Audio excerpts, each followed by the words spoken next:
Hello, and welcome to another episode of Manifest Actual Play.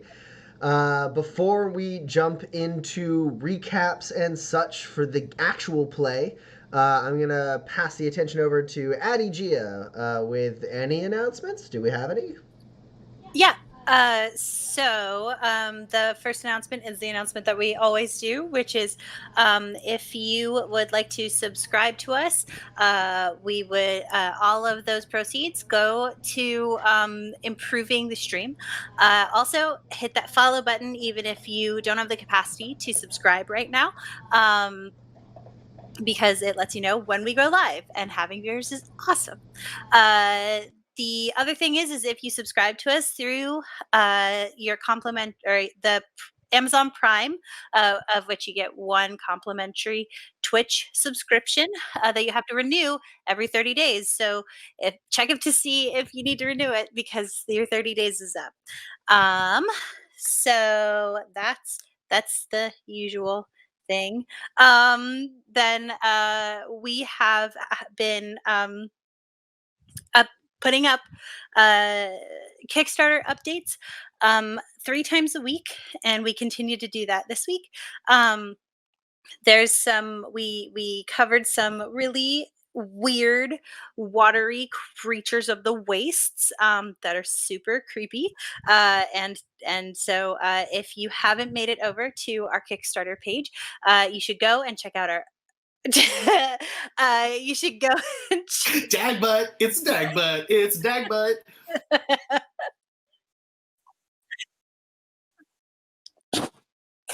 Just okay. here to show a little ass, and that's it.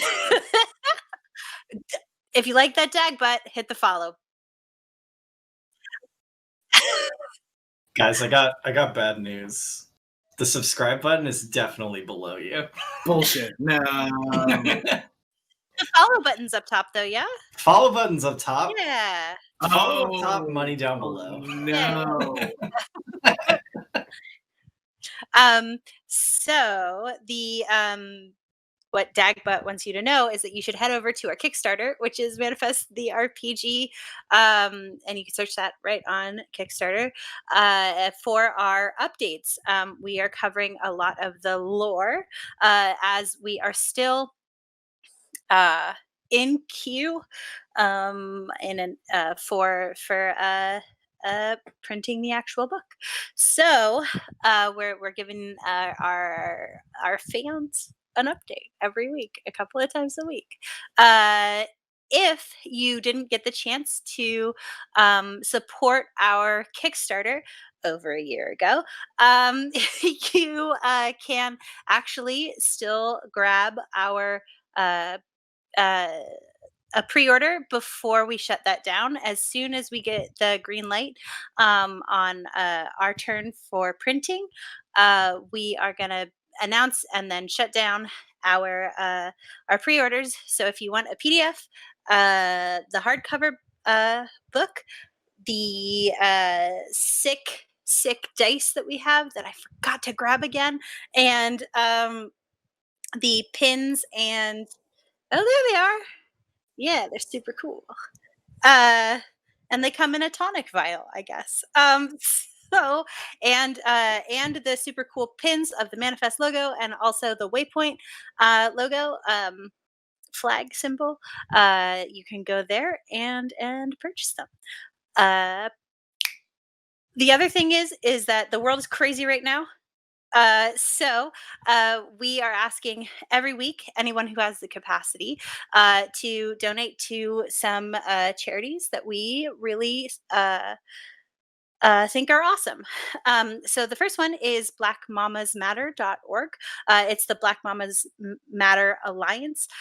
Basically, Black women and women of color are much more likely to die from during the first year after postnatal year, and also during their prenatal care. So when they're having babies, they're not they need some more advocacy, and that's what this group does. I'm super passionate about this group, and they can use all this support because Black mamas do matter. So we also Pride Month was last month, but that doesn't mean that it can't be every month. So we hope that if you have the capacity, you can donate to the Trevor Project, which goes to advocacy and support for young LGBTQ plus youth in their time of need. And you can find them at thetrevorproject.org. And then there's also the I think it's the Black Trans Alliance. Oh no. But it supports in particular Black trans people who are much more likely to experience like social, economic, and mental health issues, and find less support out there for them. So the world is hard enough when you don't have these extra things going on. It's a great group for advocacy and support, and we would hope that you would have the if you have the capacity to go and donate, and if you can't, research on how you can help. Also, everybody, the world is crazy, and if you can, please wear a mask. We do it. Please wear a mask. Wait. That one's for free. Yeah. You don't have to do anything. Just wear the mask. No need to follow or subscribe for that one. Make your own masks even. Ooh. Oh man, I want to make a Waypoint mask now. I know. I thought about it, but you got to buy in such big bulk. Yeah. Ooh. And- Yeah, and that I believe is everything. Yeah. All right. Well. Nope, that's not, because I didn't tell you where you could go to pre-order. Go to BackerKit/Manifest the RPG if you want to pre-order any of our cool stuff. Okay, bye. Okay. So, before we jump into recaps and actual play, let's take a cool, close look at that sweet, sweet character art from Kate May.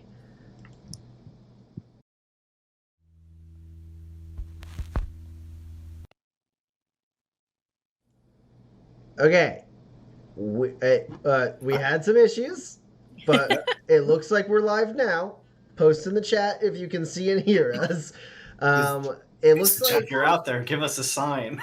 It looks like maybe the program that we were using to stream just like straight up stopped responding when I tried to switch over to our very cool character reveal video.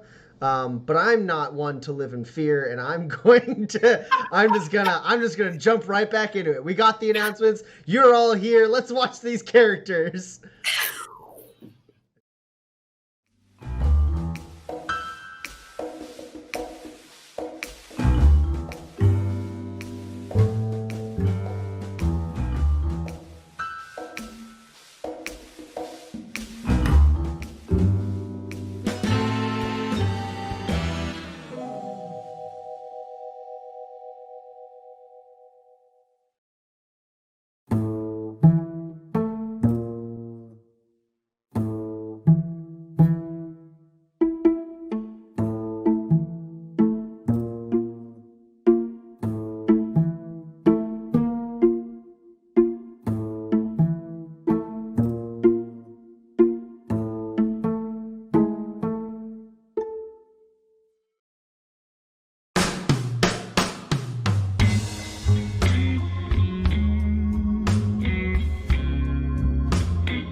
Hey, and we're all here. Everything's fine. Nothing's broken.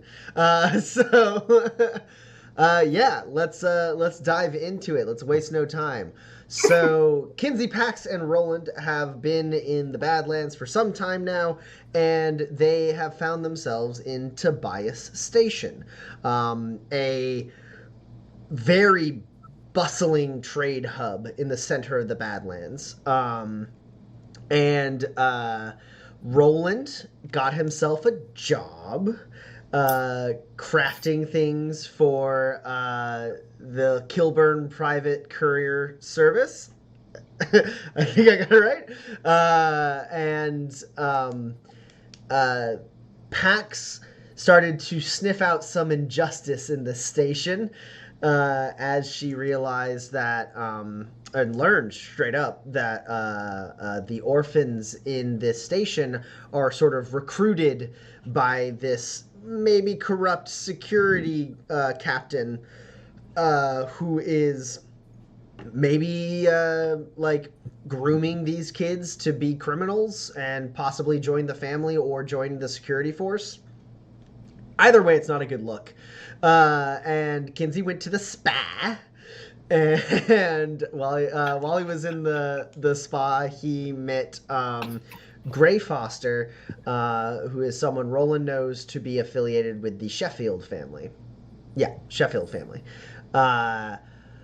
So, with all of this kind of coming together, Roland having a job, this kind of injustice brewing, Pax got very passionate about how she wanted to do something about it. And so the team decided to sort of set roots in Tobias Station and set themselves up as people who actually belong here so that they can slowly lead maybe a revolution against the captain of the security guard and possibly the station master himself. Who's to say what's going to happen? For sure, what's going to happen right now is we started the day after their first talk of revolution, and Kinsey went to go meet with Anton Granger, a botanist who lives in the lower levels of the station, who said he might have some work for these three drifters, and it turns out he did. He had some devices he wanted planted in the ground north of Tobias Station quite a ways in certain regions to try and promote growth in this relatively inhospitable region. And that's what Kinsey did with his morning the day after the talks of revolution. But Roland and Pax, what are the two of you doing this morning?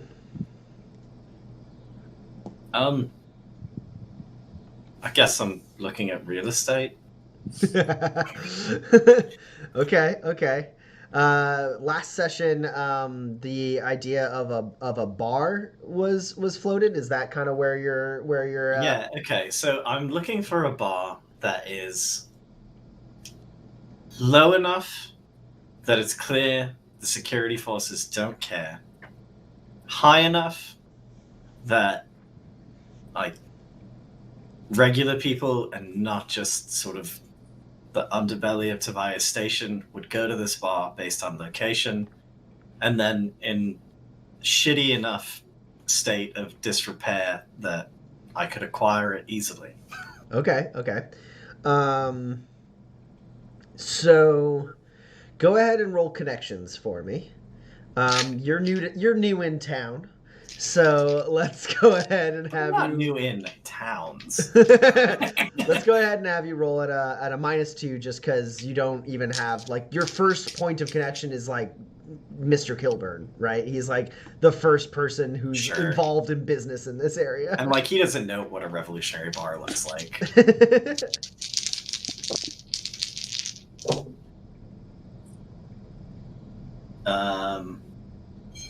Okay. Yeah, I will spend 2 grit to play to the gallery.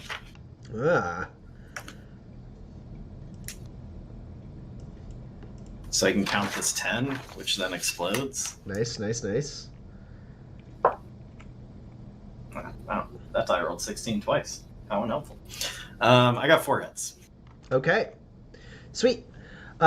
So you basically start asking around. I don't know if you at all float your uh, like intentions to Mr. Kilburn. I don't know if that's something you want to share with him. Um, Not yet. Certainly not as part of a role I've already done. That's a larger conversation. Cool. So yeah, you basically start poking around a little bit. You look at different bulletin boards, stuff like that. You ask around. You go to a couple different bars and talk about like what other bars might be there, and being like, I might want to start my bar. Like you're talking about saloons. You go to different saloons. You kind of get a lay of the land. There's a couple things couple truths that you learn. One is while there's plenty of places in the lower levels where the security force doesn't really bother you a ton. There's nowhere in Tobias Station where you don't have to pay tithe to the security force. There's a security fee that is basically levied against anyone in Tobias Station who is there for like any form of like permanent residence. So any bar you get will have to pay some amount to the security force. But the lower levels is the place where the security force like gets the money, and like they'll show up if something happens, but they don't like necessarily patrol or anything like that. They're not checking in a bunch, that kind of thing. They may say they do, but usually when they're down there, it's for trouble. There's something is going to happen if anyone in the security force is already down there. So lower level definitely gives you the best like out of the eyes of the security force. And the thing that really like is the crux for you is affordability. And what you're able to learn is there is a potential candidate for a bar for you guys in Tobias Station. It rests in lot 23B of the lower level. And it is a bar that has been closed for the past 2 months after the owner, Gunter Finnegan, was shot dead in his own bar after a disagreement with a patron. Okay, well that's going to do wonders for the price. Right? And you also know that like as far as you hear, like most of the bar's kind of torn up. It wasn't just like one shot. It was many bullets flew around. But you know that the lot is owned by a man named Teddy Chu. And Mr. Chu, you also know how to find him, and you can arrange a meeting if that's something you're interested in. Yeah. I mean, I want to buy his bar, so should probably talk to him. Cool. So yeah, so he owns the lot that the bar is in. Basically, Gunter Finnegan was renting the lot from Teddy Chu to run his bar, and you would be looking to do the same, basically. Well, I mean, I don't know that you can say what I would be looking to do with this space. I don't know what's actually achievable. Well, no, that's like with your 4 things. Like, cost is prohibitive for you to own a bar right now. Sure. Basically, to start a bar from scratch, even in Tobias Station, you would like to own a lot in Tobias Station, and to stock a bar, like with anything, you'd be looking at least anywhere from like 700 to 1,000 spurs to like get started. But this bar already has pretty much all of its stuff. You'll have to like fix it up a bit because there was a gunfight there. But it's going to be, it's a lower level bar, so it's probably not like in great condition to begin with. But like ultimately the pricing is probably going to be decent because you'll basically just have to buy the late Gunter Finnegan's property from Teddy Chu, who has become an owner of like the stuff that's in that bar. Sure. And otherwise owns a vacant lot. Yep. So that's basically what you're looking to have happen in this meeting. But yeah, you can definitely arrange that. You get like someone's like, yeah, sure, I'll no problem. You just go ahead and sit over there. I'll send for him. And so like they send off some person to go find Mr. Chu.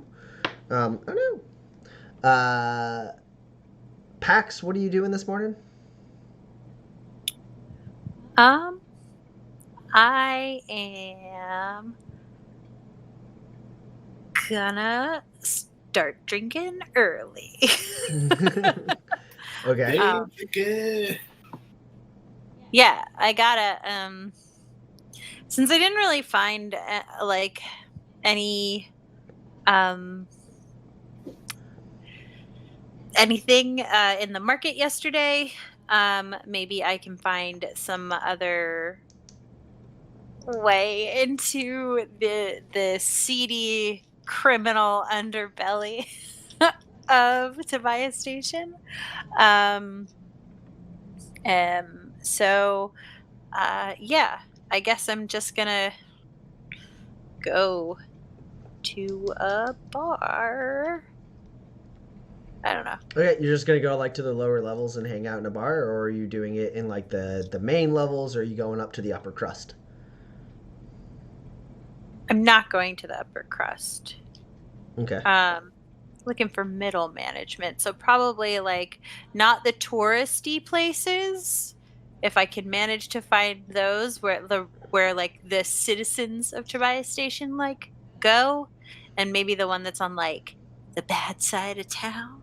Well, I mean, the bad side of town is the lower levels, Right, but like the bad side of the like tourist side yeah. of town. So your best bet is something in the body of Tobias Station and one of the offshoot chambers from like the main bazaar thoroughfare, right? Those kind of Sure. like small markets and kind of off the beaten path like saloons that are like, not super fancy but not lower levels. You can definitely get that. You go kind of hang out. Actually, you don't go too far from where like Roland works, right? Like nearby the hangars and stuff. Sure. And you're able to go to a saloon there and belly up to the bar and start drinking. So it will cost you a spur to get some drinks going. Okay. And anything else you're doing, or are you just kind of like listening? Are you having like talking to the bartender at all? Or are you just getting No, really I drunk think so you I'm can be ready for a fight? No, I am not. I'm not getting drunk.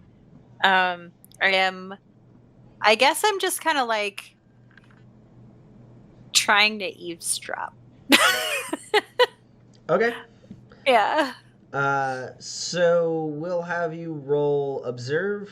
You're specifically trying to like listen in for anything like seedy or anything. Sure, yeah. So like if there's like a couple of guys who come in and they look shady, I'm gonna go play like darts next to their next to their table or Sure. whatever. Okay. Yeah. So we'll put you at a -3 to observe. Okay.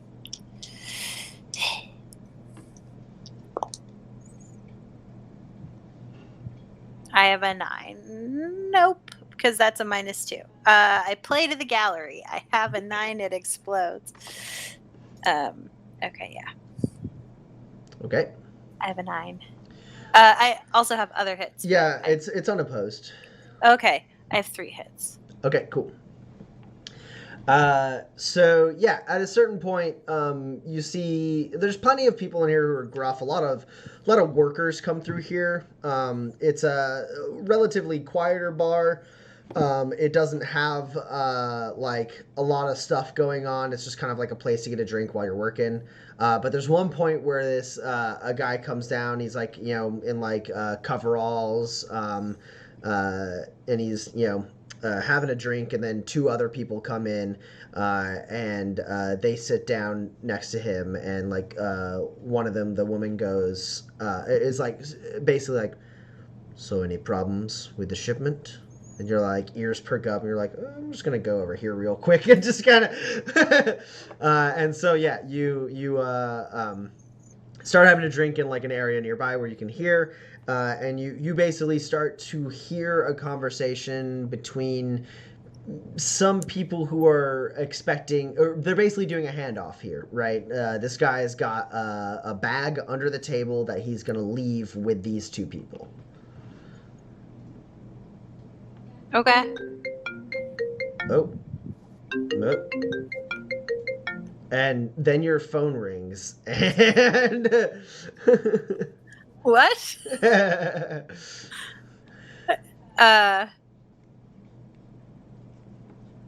Do you... Weird.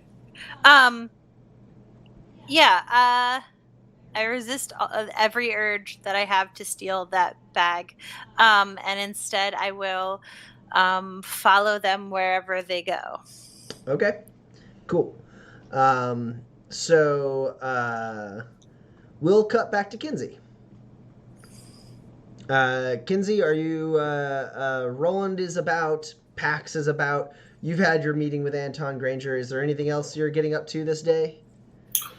Well, I know I'll probably be leaving to set these devices, probably tomorrow. So I'd like to do a survival roll, if I could, because I'd like to have everything ready for this trip, especially if I'm going to do it by myself. Okay. Yeah, go for it.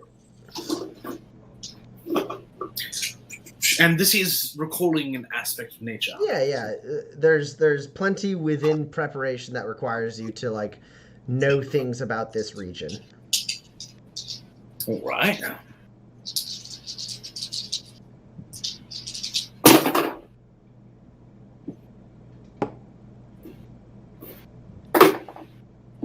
That's 4 hits there. Okay. So a couple things come to mind. One thing is you recall him, and you know that right around now is like the wet season for this part of the Badlands. The rain falls a little bit higher, and you know that Badlands storms tend to be like fast, quick, and hard. And so what you actually do, I think, is probably go up to the upper crust. Either that, or you leave on the ground level, like from the body, to like set up your survival kit as like a weather like device and try to get a sense. And you actually get like a rudimentary readout of like when you can expect storms. And it does seem like there's going to be basically like cascading waves of storms starting not tomorrow, but by the time you, like, if you left tomorrow, by the time you would get up there. Because remember, it's about a day's ride north of here. Right. Yes. So, like, 2 days from now is when, like, a series of, like, rolling storms are going to be, like, passing over the area where Anton Granger has asked you to go. Okay. And so you know that these storms are likely to be very heavy. They might even have some hail. And probably what you should expect, because the kind of weather patterns are relatively unpredictable, is you should expect to have to, like, lay low for a storm on the way back. It's likely you get up there, you're maybe able to plant the stuff before a storm hits, but by the time you're heading back to Tobias Station, that's when the storms are going to start hitting, and it's unlikely that you'll be able to dodge one in the time frame that Anton Granger wants you to hit, because you remember he said he wanted this to be done before the wet season really began, and it looks like that's like imminent. That's coming, yes. Yeah. You're gonna want to like kind of survey the area, and you know that like roughly around where he's been telling you to go, there's plenty of I think they're called buttes, tall like steep kind of rocky hills that kind of stand out in this otherwise like not very mountainous area directly to the north. And so you think like you might be able to find some refuge in those areas. You know that a lot of survivalists actually tend to carve out little like alcoves in rocky terrain like that in the open Badlands, so that they can seek refuge. Like not like super deep cave patterns or anything like that, just like little alcoves where they can set up a camp. So you would think that the buttes would be your best best source of cover during the storm, because it's very likely that at some point in the last 400 years, some survivalist has carved out some kind of shelter in there. Absolutely. Will I need any gear because of these storms? You could. I mean, it's up to you. Like, it's how you would want to utilize like a machinery cube or a tech cube. If you can think of any uses like that would help you, you could do that. Like, you could use up like a machinery cube to make like ponchos, right? But like rain resistant ponchos to make it a little bit easier for you to resist fatigue should it get to that point. Also, if you're bringing any of your companions, you already have, I believe, vented armor, the modification, but that would help as well, because if you were to be caught in one of these storms, you would be rolling basically fatigue tests to resist fatigue damage. So you'd be rolling endure or survival for you because you have the kit. And then during the storms, does my likelihood of a Snallygaster attack go down? Yeah, a bit. Yeah. Okay, right. That's good to know. You got 4 hits also. Yep. I would say, one other thing, because you saw these devices drill into the ground and kind of like get their roots real deep, and you know that if you pick poorly where you plant these devices, because he kind of gave you a general region and is trusting you to pick the right spots to plant them. You know that if you run the risk of disturbing the local wildlife if you do this incorrectly, while the rainy season is coming and augurinos hate water, it's likely that they can sense the rain coming and they've come to surface to try to find a final meal before they have to go down low. Sure. So right now is a particularly dangerous time in this area for augurinos. And if you start like jamming devices into the ground in the wrong spot, you might incur an augurino attack. Okay, augurinos, of course, being a large, terrifying creature that tunnels through the ground and murders people a lot. If Advanced Pete can tame one, surely I can. If any of you have seen Tremors, it's similar. Okay, that's good information. Thank you. Yeah. Well, you got 4 hits. Pax, roll a sneak check for me as you're following these people, unless you'd rather roll a blend to hide in plain sight. No. Okay, and Roland, a man approaches, walks into the bar, goes up to the bartender, and is gestured towards you. He gets a drink, and he walks over to you. This man is in basically like a dirtied, like tattered, like restitched several times, like suit. And you also notice that under his suit, he has like a thin layer of leather armor. And he has what might be a good mustache when he has properly groomed himself, but he is several days past when he should have shaved last, so his like mustache is kind of sitting on top of like a scruffy like beginnings of a beard. And he wears a flat billed cap, and sits down across from you, like sizing you up, and he goes, "I'm Teddy Chew." I would like to use empathetic to get a read on this man before I tell him why he's selling me this bar. Sure.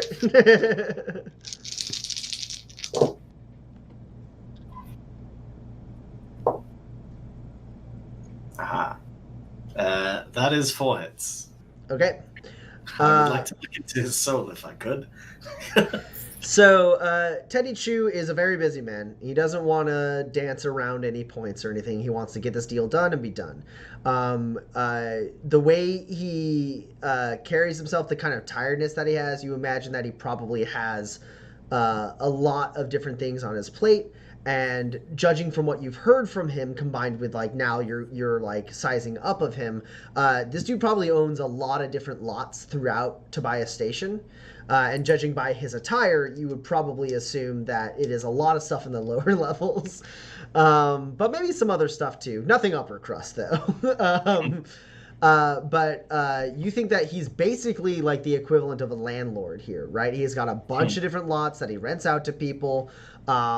This is a lot that you kind of get the idea that he is interested, eager to get this over with, but not necessarily interested in haggling a lot. You think he's probably likely to give you close to a fair deal with like a little bit of room for haggling. He is willing to give you a pretty good deal as long as you don't like pull him along or anything. He also is like very, very touchy to like insult. In like a bad way, not like a way like like if you insult him, he's likely to walk away. Sure. He is eager to get this meeting over with. You don't know exactly how eager he is to sell the bar. That doesn't seem to be like the eagerness you sense from him is like I want to get this over with. I want to go back to what I was doing. Not like oh man, I really hope this guy buys this bar. Okay. Great. My name's Roland. I would like to buy lot 23B in the lower levels from you. All right. You gonna keep it a saloon? Yeah, a couple of friends of mine want to make a go at it running a bar. Okay. You hear what happened to the last guy? Yeah, I heard he got shot real bad. Yeah, it wasn't pretty. Sure. Yeah, I mean, the lot's been out of use. I've been using it for storage for the past 2 months, but it'd be nice to actually have another tenant in there. What kind of capital you're working with? I don't know. There's stuff in there. I assume you probably, if you're just getting started, you'd like to get your hands on. Yeah, I mean, anything functional or reparable in terms of operating a bar, I'm interested in taking off your hands. All right. Well, it's got a few handful of barrels. They're a little used up, but not empty by any means. Some of the furniture is salvageable. Say maybe 150 spurs for the deal. Rent for the lot is 15 spurs a month. Okay. And remind me, Tommy, how long has it been in disrepair? 2 months. It's been abandoned for 2 months. He's been using it for storage for 2 months, and that's 2 months ago was when the guy got shot. Great. Okay. How about this? You have a vacant lot storing things you don't want that's making you no money. I'll give you 25 spurs to let me start my bar there and start making you money. And I'll pay 25 spurs a month on rent for the first 10 months. And then we'll call it square, and then it's 15. Go ahead and roll manipulate.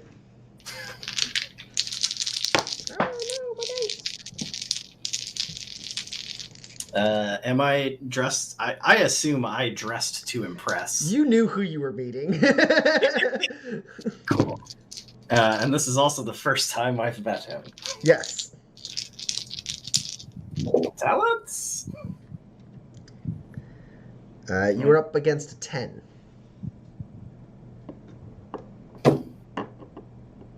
Oh, man. So I will have to play to the gallery to count the 16. If you'd rolled even one lower, I wouldn't. I have nines. But then the 16 explodes. I have 3 net hits over 10. Okay. So you said 25 spurs and then 25 spurs a month for 10 months and then 15 after that. And you got how many net successes? 3. 4? 3? Okay. Yeah. He goes, all right. Yeah, I mean, you're just getting started. You only have so much capital. How about we call it 30 spurs down, 30 spurs a month for the next 6 months. That gets me close enough to 150. You don't seem like you're going to run off. I think we're good here. Deal. He shakes hands on it. You've made a deal to own a bar. You spend 30 spurs now, and you'll pay 30 spurs every month for the next 6 months, and then 15 spurs a month after that. Yeah, I mean, I'll write it down because it's important. With the political upheaval that's coming, I'm down. I'm going to pay rent for more than a month on this bad boy. You think you're going to do a revolution in just 1 month? Oh, yeah. You guys shake hands on it, and he goes, like I said, I've been using it for storage, so how about you meet me there around midday a few days from now, say like 3 days. I'll get it emptied out. I'll leave anything in there that's bar worthy. I'll get all my gear out of there. I got a few people I gotta not people, but people's stuff I gotta boot out of there. I'll get it all set up for you. You good for 3 days? Do you need a... Yeah, seems good. Okay, all right. Yeah. I would like to know, though, was that like a Freudian slip and there are squatters and it's in worse shape than I thought, or... No. It is not in worse shape than you thought. It was just straight up, he was like, people stuff, not people. He goes, all right, meet you at lot 23B, 3 days, midday. I'll give you the keys, and you're gonna have a go at it. Great. All right. Thanks. And he finishes his drink, slams it down, and he goes, pleasure doing business with you, Roland. Good luck. Thank you very much, Mr. Chi. And he shakes your hand and walks out. I got a job. I signed a lease.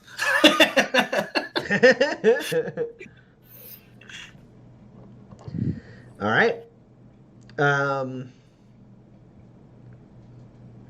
Pax, what'd you get on your sneak? Not very good. I have Lightfoot and I have Silent Step. But I only got a 9 amongst other hits. I got a 7. Okay, so that's 2 net hits. Okay. Well, what's grit for? I'm gonna spend grit. What? You can have a grit, Pax. All right. I'm gonna make my own luck because I rolled all successes. They were all very low. That's another success. It's a 1. Make my own luck has betrayed me. Yeah, so you get 2 net successes. So you follow these people for a while. They finish their drinks. They grab the bag, and they're like, "All right, same time next month." And they shake hands with the guy, and they walk out. And you follow them for a little bit, and you follow them. They seem to make a couple stops. One is in like the catwalk around the bazaar. There's a saloon there where they go and talk to the bartender for a little bit, and then when the owner shows up, they talk to him and like shake his hands. They have a laugh. They share a few drinks, and then they set they like pull basically out of their duffel like a lockbox, and they like set it on the table, and then get up and leave. And then a little bit later, they go to a spot in the lower levels. It seems like a residence in the lower levels, so you're not able to follow them into there. But you are able to like spot as they get there. They pop it open. They seem to have like friends who live there. They go in, they chat, door shuts. You're hanging out there for a little bit, and they leave without the bag. Okay. Now, if there was another me, I would send one of me to follow them and another one of me to stay here. But I guess I'll follow them. Okay. They stop by a saloon in the lower levels, and you go in, and you notice that Roxy is in that saloon. I'll go say hi. Okay. As you walk in, she's like, "Hello, love you." Oh, it's just you. How's it going? Hey, it's just me? I mean, I don't need to. I know you ain't looking Sure. to buy, unless. Do you want that gun back? Cost you quite a few spurs. I don't have it on me. I'm not a lunatic. Good. No, I was wondering if you could give me a little bit of information and I might be able to pay you for it. Well, that seems to be the way our relationship's gonna go. So, yeah. What is it you want to know? I want to know who those people are, and I describe them without looking at them. Her like eyes dart over, and she goes, "Wow, you don't waste any time looking for trouble, huh?" Yeah, I know who they are.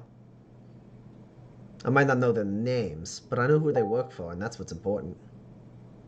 Who's that? Well, you want that information? She puts a hand out.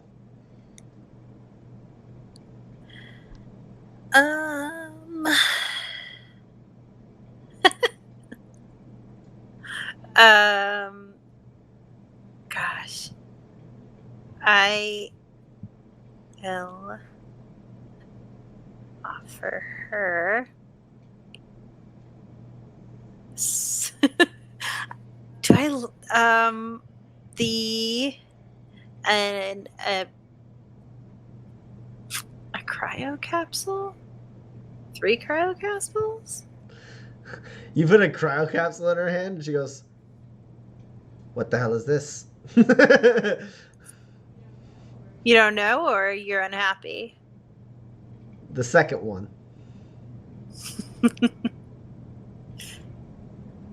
Well, you don't want one. I'll take it back. I'm sorry. I just didn't think we were. I thought you could sell anything. I can sell anything, but I can spend money faster. Well, sell that and you'll have tons of money. These things usually come more than one. You got a couple more? I do. All right. Well, they're good quality. They're excellent quality. Go ahead. She takes that one and like slides it into her bag. I give her a second one. She slides that into her bag too, and she goes, "Yeah, they work for the Acosta family, more specifically Severina Acosta." That's the. Oh, they're from San Caldero. Gotcha. Yeah. I can't ever keep them straight. Mm-hmm. And they're here always? Every once in a while, yeah. And their brethren? They pass through. Oh yeah, I mean the Acosta's got plenty of business here. I mean next to the Kanum family, they're the next most influential family here. Of the 3 Badlands families, basically it goes Kanum, Acosta, Sheffield. And the guard Into Station. into Baia Station. Yeah, Kanum's got the station master wrapped around their finger, so they get all the best stuff. But the Acostas, family for the most part, they all do business here. They all respect each other here. This is close to neutral ground. Everyone has stuff to earn here, and as long as no one steps over the line, everything's fine. So, and occasionally even the Godin families get involved around here. Sure. Yeah. So they're Acosta bagmen. Yeah. Get stuff from the hangar, distribute, hang out in the station for a while, maybe get another thing from another hangar, distribute, sometimes leave for a while, go on a nice vacation. I don't know. Okay.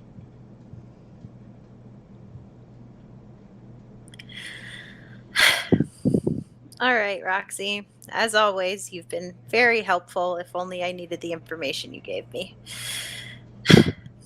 Well, tell me what the information is you need. And we can talk a price.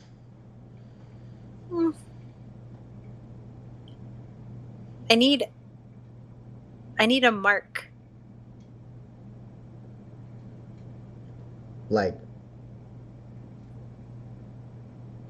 you wanna kill somebody? I'm not gonna help you. I think it's hilarious that you want to try and clean up this place, but No. I need someone who I can impress, or otherwise can help me into how things really work behind the scenes. Not with the station master, not with the mayor or whatever, but the people who really run the place. And so far, I've come up empty. I mean, if you're looking to join up with the family, maybe you cozy up to Captain Morales. I don't want the family. That's the point. Then who is it you want to cozy up to? There's no crime here other than the family. Oh, I see. You want to start lowball. Okay. Well, the way you was talking, that you're fucking shadowing Acosta family members. I thought you were going. Right for the big leagues, and I thought this is going to be a short friendship. No. Listen, Look, I'm not super smart, but I do know that the family is intransigent, and the only way to make them not here is to make it so expensive that they don't want to be here anymore. Man, you are wild. But if you're looking to get work, we can make something happen. I think there's a couple people who need some extra muscle. You look like you can handle yourself in the fight. Yeah. Yeah. Look, I know some people who are well. There's a fella that is kind of been skimming on his security.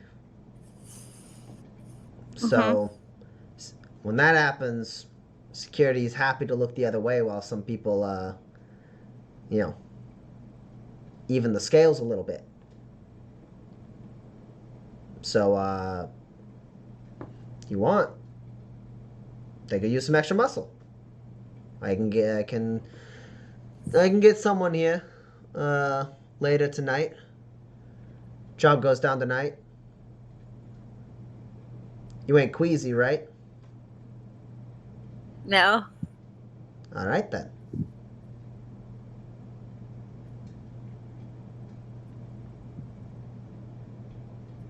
I give her the third cryo capsule.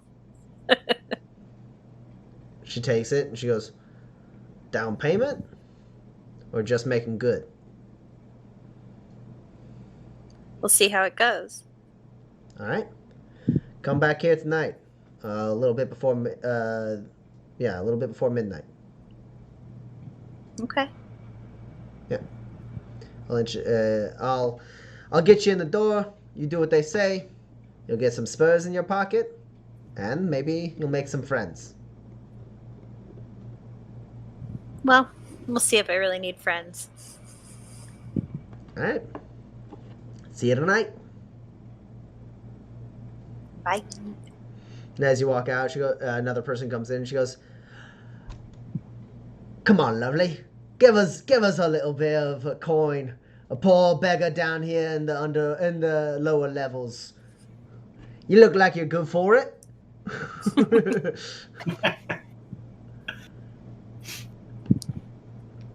Okay.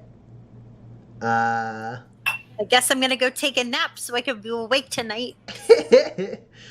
Yeah. I think at this point, Kinsey's maybe back at the hotel, like getting supplies together, checking his inventory. He's got his readings from his survival kit. Pax, you return, and your guys' rooms are all nearby each other. So, Pax, you see Kinsey is in his room, and we'll say Roland is also making it, unless you have somewhere else to go, like if you want to go to work.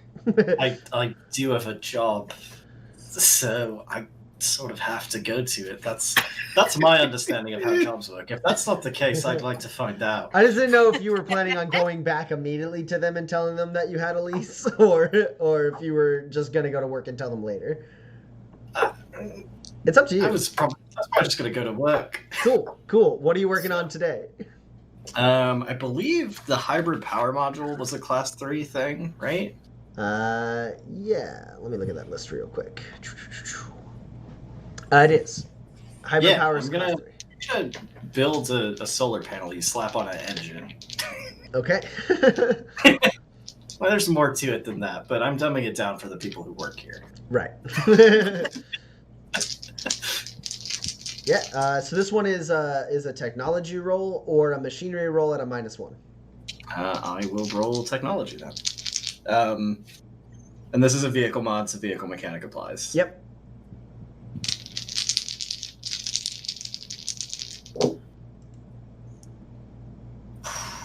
Man, I wish I still had grip. Okay, never mind. Just keep rolling explosions. You never need to spend grit. Oh, I wish I still had grip. I had a 15 and I was like, I could play to the gallery and this would explode, but I do have reliability, so I'll roll it. And then it rolled a 14. I was like, I don't need grit. Grit's for suckers. So what is it? It's 6 to make it. I've got 5 hits. So close. But it can still be excellent quality, so. Yeah. So add that into your crafting journal. As you start making a hybrid power module. It takes you, I believe it'll be a day and a half before you're able to roll on it again. Yep. So you work for most of the day until the hangar closes. You basically set up. As you come in, everyone kind of moves out of your way and is like watching. Someone's like, "What are you grabbing? What's that over there?" To make a solar panel, you slap on an engine. What? That ain't a thing. That ain't a thing. Okay, I guess it's not a thing. I say as I grab like a solar panel. He's yanking your chain. I don't know. You saw what he did. He's yanking. No. And so you're able to start getting to work on a thing, and you basically it's a much smaller deal. You're not like hoisting up an engine and like building like components within an engine. Instead, you are making the module separate from the engine, so you basically have like a clear workspace, and it's a lot more like small, like a lot of soldering. You have like your Omni tool like enhances in your glasses, so you can zoom in really close and like get like the perfect little like stuff in place, and you get plenty of different like basically it's like this like small network that you're making of these little devices that do feed off of solar energy, but would not be qualified as panels. But basically you plant them and then they basically like channel that energy in like tight beam waves to this module that is like centrally located in the vehicle, and you're starting to like basically set that network up. You get a couple of the sensors in, you get the module about halfway done, and you just feel like you're like, okay, cool, all the sensors are basically done. I just need to like get this thing over the hump, and then it connects the network and we're good to go. But it looks really good. It looks like something you might be able to like buy in a city, right? It's not like it's not like a slapstick version of it. It has like a housing, it has like fans and stuff to keep it cool, and everyone's like just like, every once in a while, like as they're moving, they kind of slow down to watch what you're doing and then keep going as they're like moving cargo around and like doing patch jobs on like damaged planes and stuff. I will make a point of like dismantling the solar panel in like parts, as to basically because like I presume you have to like test and make sure it is working, right? Yeah. So for a significant amount of time, it does look like a solar panel you slap on an engine. I don't know. I mean, it's looking like he's spinning a yarn. I'm telling you, my cousin used to make these things. Hey, can you open that window? Huh? No, God. I bet you a spur right now that when he's done with that thing, there ain't no panel. I don't know. It looks like you know what? I'll take that bet. All right, fine. We'll see when he's done.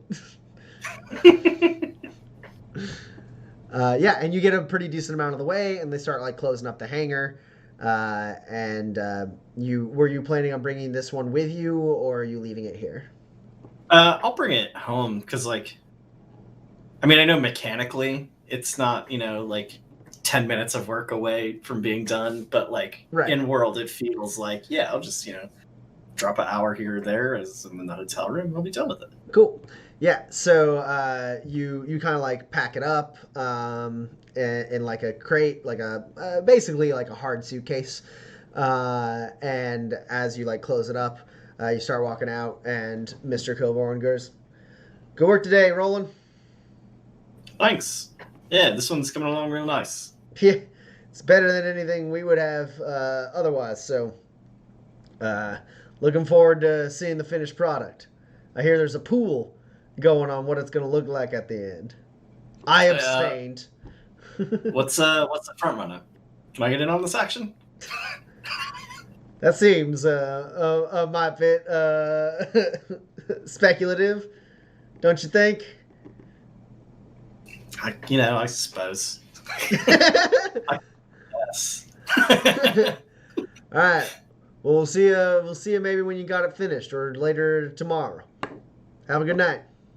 Dude. Just take my work home with me. It sucks to have a job. Don't get to gamble or nothing. Let me gamble on things that I can control? What is this? So prior to that, while Roland is still getting his supplies together for that, Kinsey and Pax, you find yourselves both at the hotel. Kinsey seems to be getting stuff together, and Pax, you're returning to take a nap. Yeah. Then you look in. Kinsey's door's ajar, and he is getting supplies together. Hey, Pax, how are you doing? I'm all right. You know that I could have killed you because you left your door open. You just gotta take safety precautions. Why would you want to kill me? I don't, but someone could. But I haven't done anything to anybody. That you know of. Kinsey, be practical. All right. Oh, you know what? This is not my world, so I'm just used to having a tent flap between me and the person who may or may not be trying to kill me, so... There's a lock on the door. Use the lock. I'm so glad that I have you around to teach me how to be a city person. That's just okay. Yeah, you're welcome. Right. What did you get into today? Any luck on the criminal front? Yeah, I'm actually gonna go take a nap because I got a thing tonight. Oh, all right, fair enough. Sleep well. Not. I say as I close the door and I'm about to lock it. No.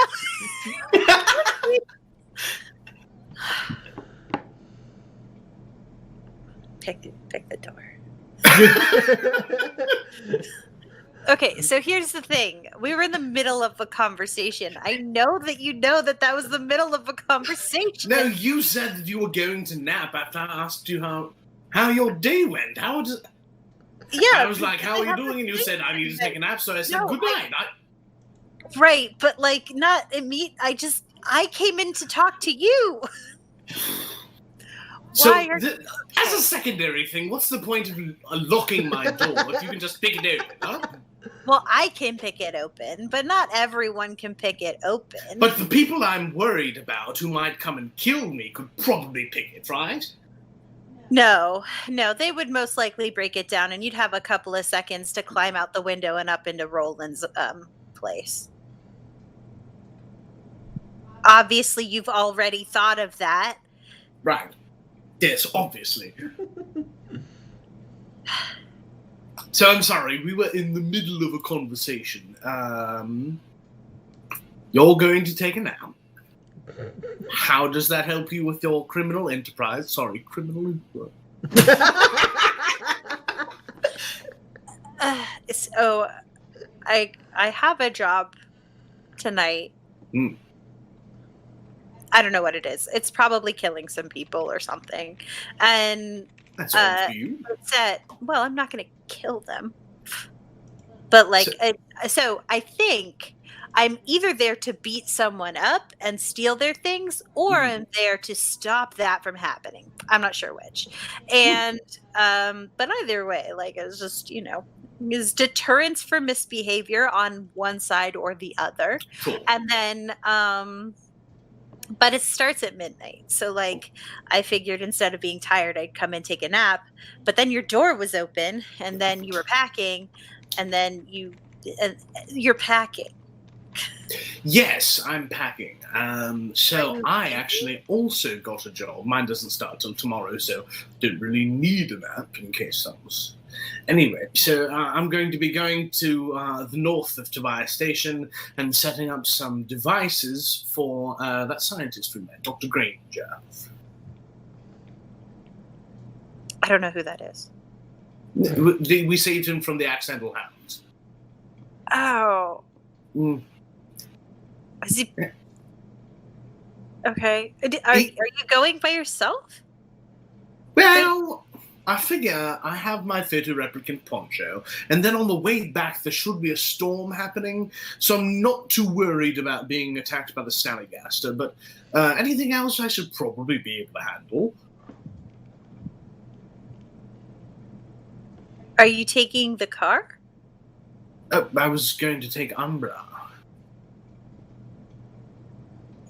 I mean, he's had a good 2 days of rest, and we've kind of both had our own spa treatment, so...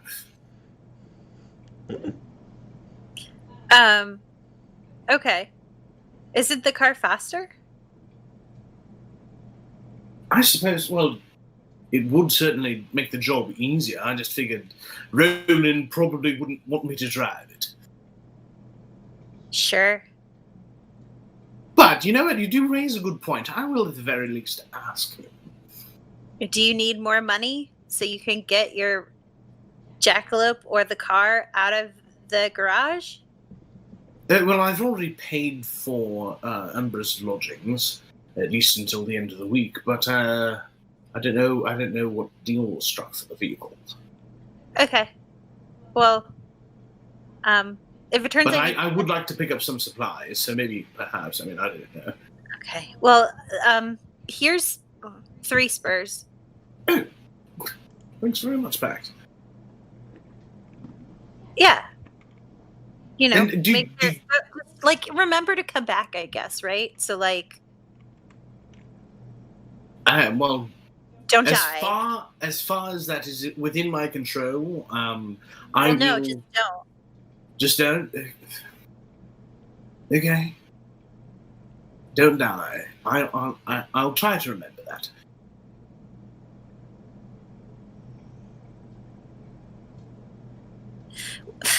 Do you have your radio?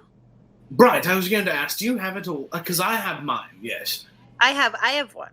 So. Oh, okay. So go ahead and keep it on, I don't know, 8.2, and I'll give you a call or a ring if I'm in any trouble. Okay. I mean, it's short range. I think. I don't think I'm going that far away from the city, but I mean, you're going about a day's beyond over. the range. Yeah, yeah. No, it's but like, if you get like stuck or like, you know, in quicksand or something, like, well, it just. Yeah. Question for you, Tommy: Would I feasibly be able to extend the range of this radio if I wanted to? If I had the tech cubes for it? Probably not in a super substantial way. It's a pretty limited technology. All right, that makes sense. Well, if as long as I'm within the range, or if I get in trouble, I can certainly get in contact with you. Or, well, if Roland doesn't let me use the car, I can send Umbra for help, and hopefully he won't be eaten by a snallygaster.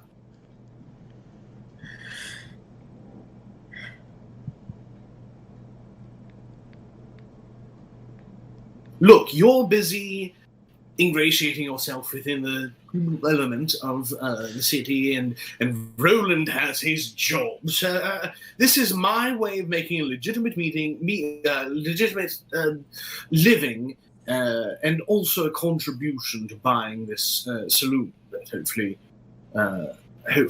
Roland had some luck locating one. Where is he? I suppose he's still at his job. Probably at work, yeah. Yes. Okay, well, I am gonna go nap, and I don't know how long this job is gonna take. So I guess don't die. Listen. Come back. Listen. Same to you. You don't die. Oh, I'll be fine. Well, you say that now. We don't know what kind of it could be. You know the family. They have all sorts of assassins and. I'm not even dealing with the family right now. So, but you're saying you're not getting into the family business at all right now. Like nothing you are doing is going to be affecting family. No, they didn't even notice when I followed them like all day. So like, they're like basically useless. I mean, like, there's like a lot of them. Obviously, they're not, because like they just like, I imagine, swarm you, or if there's like an actual assassin. But the people that like I've seen so far are just like low level like operator people. They're basically like, there's basically like a truce here. So like none of them are going to do anything to bother any of the other ones unless like they get uppity, apparently. So like. Well, just be careful. That's all I'm saying. I will, but like, so you're going out and you're like things in here are very predictable, and things out there are very, nature oriented with like their own agendas of eating you in different and fascinating ways. So like, just don't do that. I trust myself out there much more than I trust myself in here. So I think I can. I think I'll be able to handle the outdoors. Just you be careful within the thing you're doing. Okay. Okay. Did you make that meeting? Is there a meeting for that thing? The guy, the Oh, the guy? No, I haven't met up with Gray yet. Okay. I was told that perhaps that's not the best thing to do considering his employment. Yeah, no, if you had, you wouldn't want to like skip it. So No, I haven't made a set schedule. I mean, he was kind of expecting me to drop by, but not in any blow him off either. So like, right.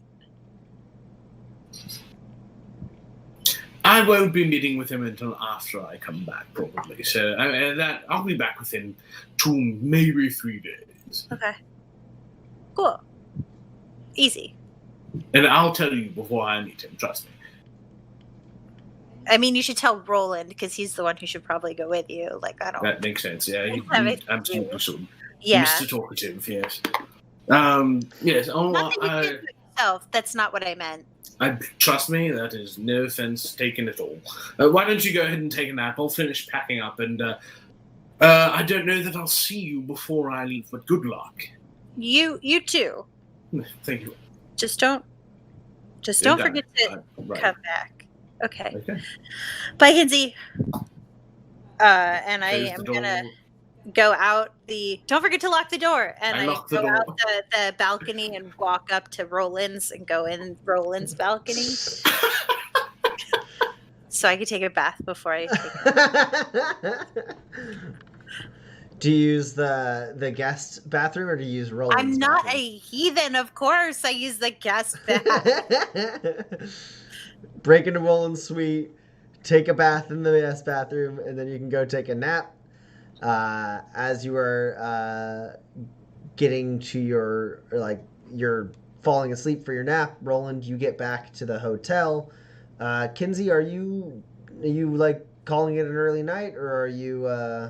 I think I wanted to go and meet the doctor in the morning, then pretty much leave from there to go to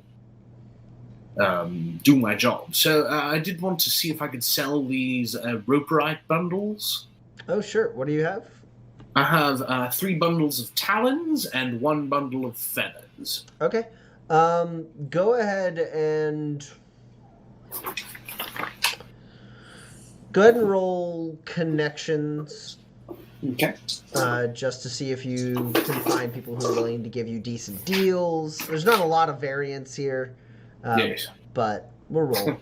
Nice as well. I'm rolling 1 die, sir. Nice. Don't roll a 20.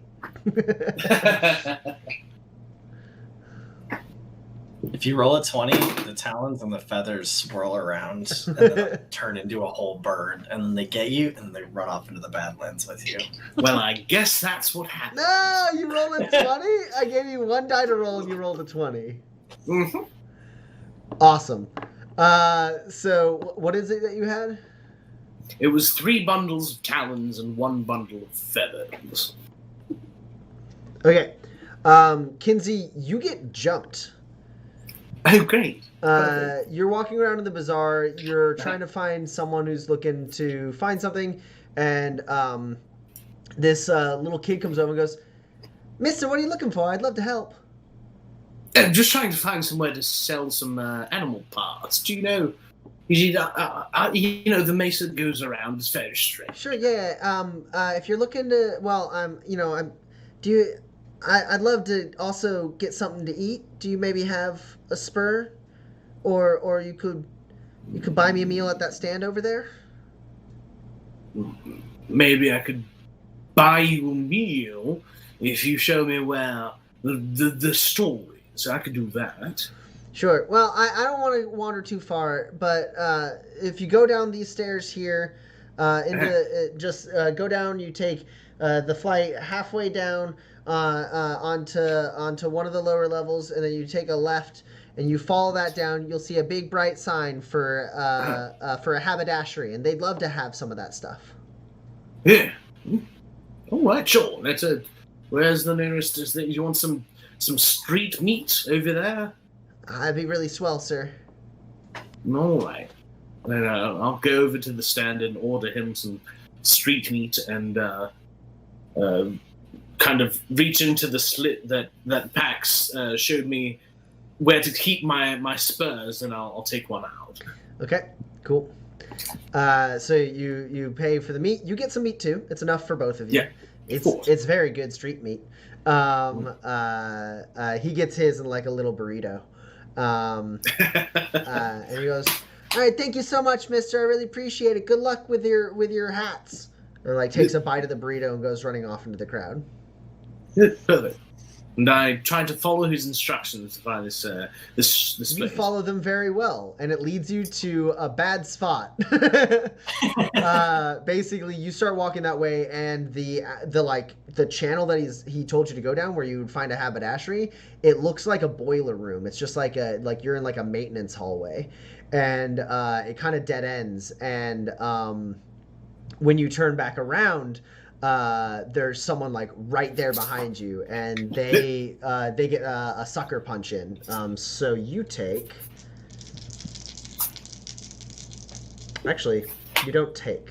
They will.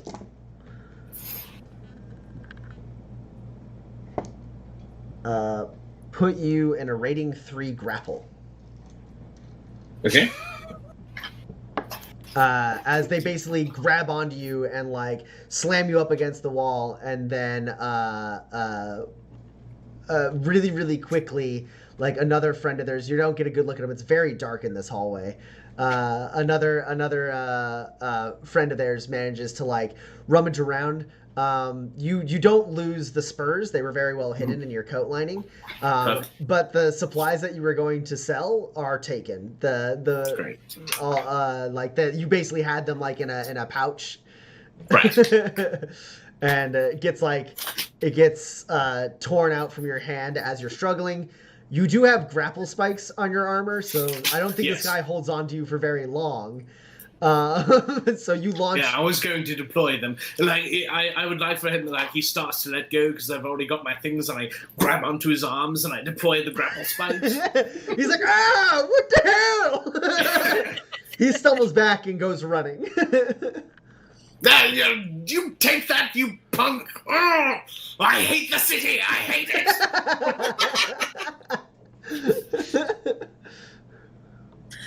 But I don't chase after him. I don't really see the point. I'm very bad at tracking in the city anyway. So yeah, you check, and your money is still there.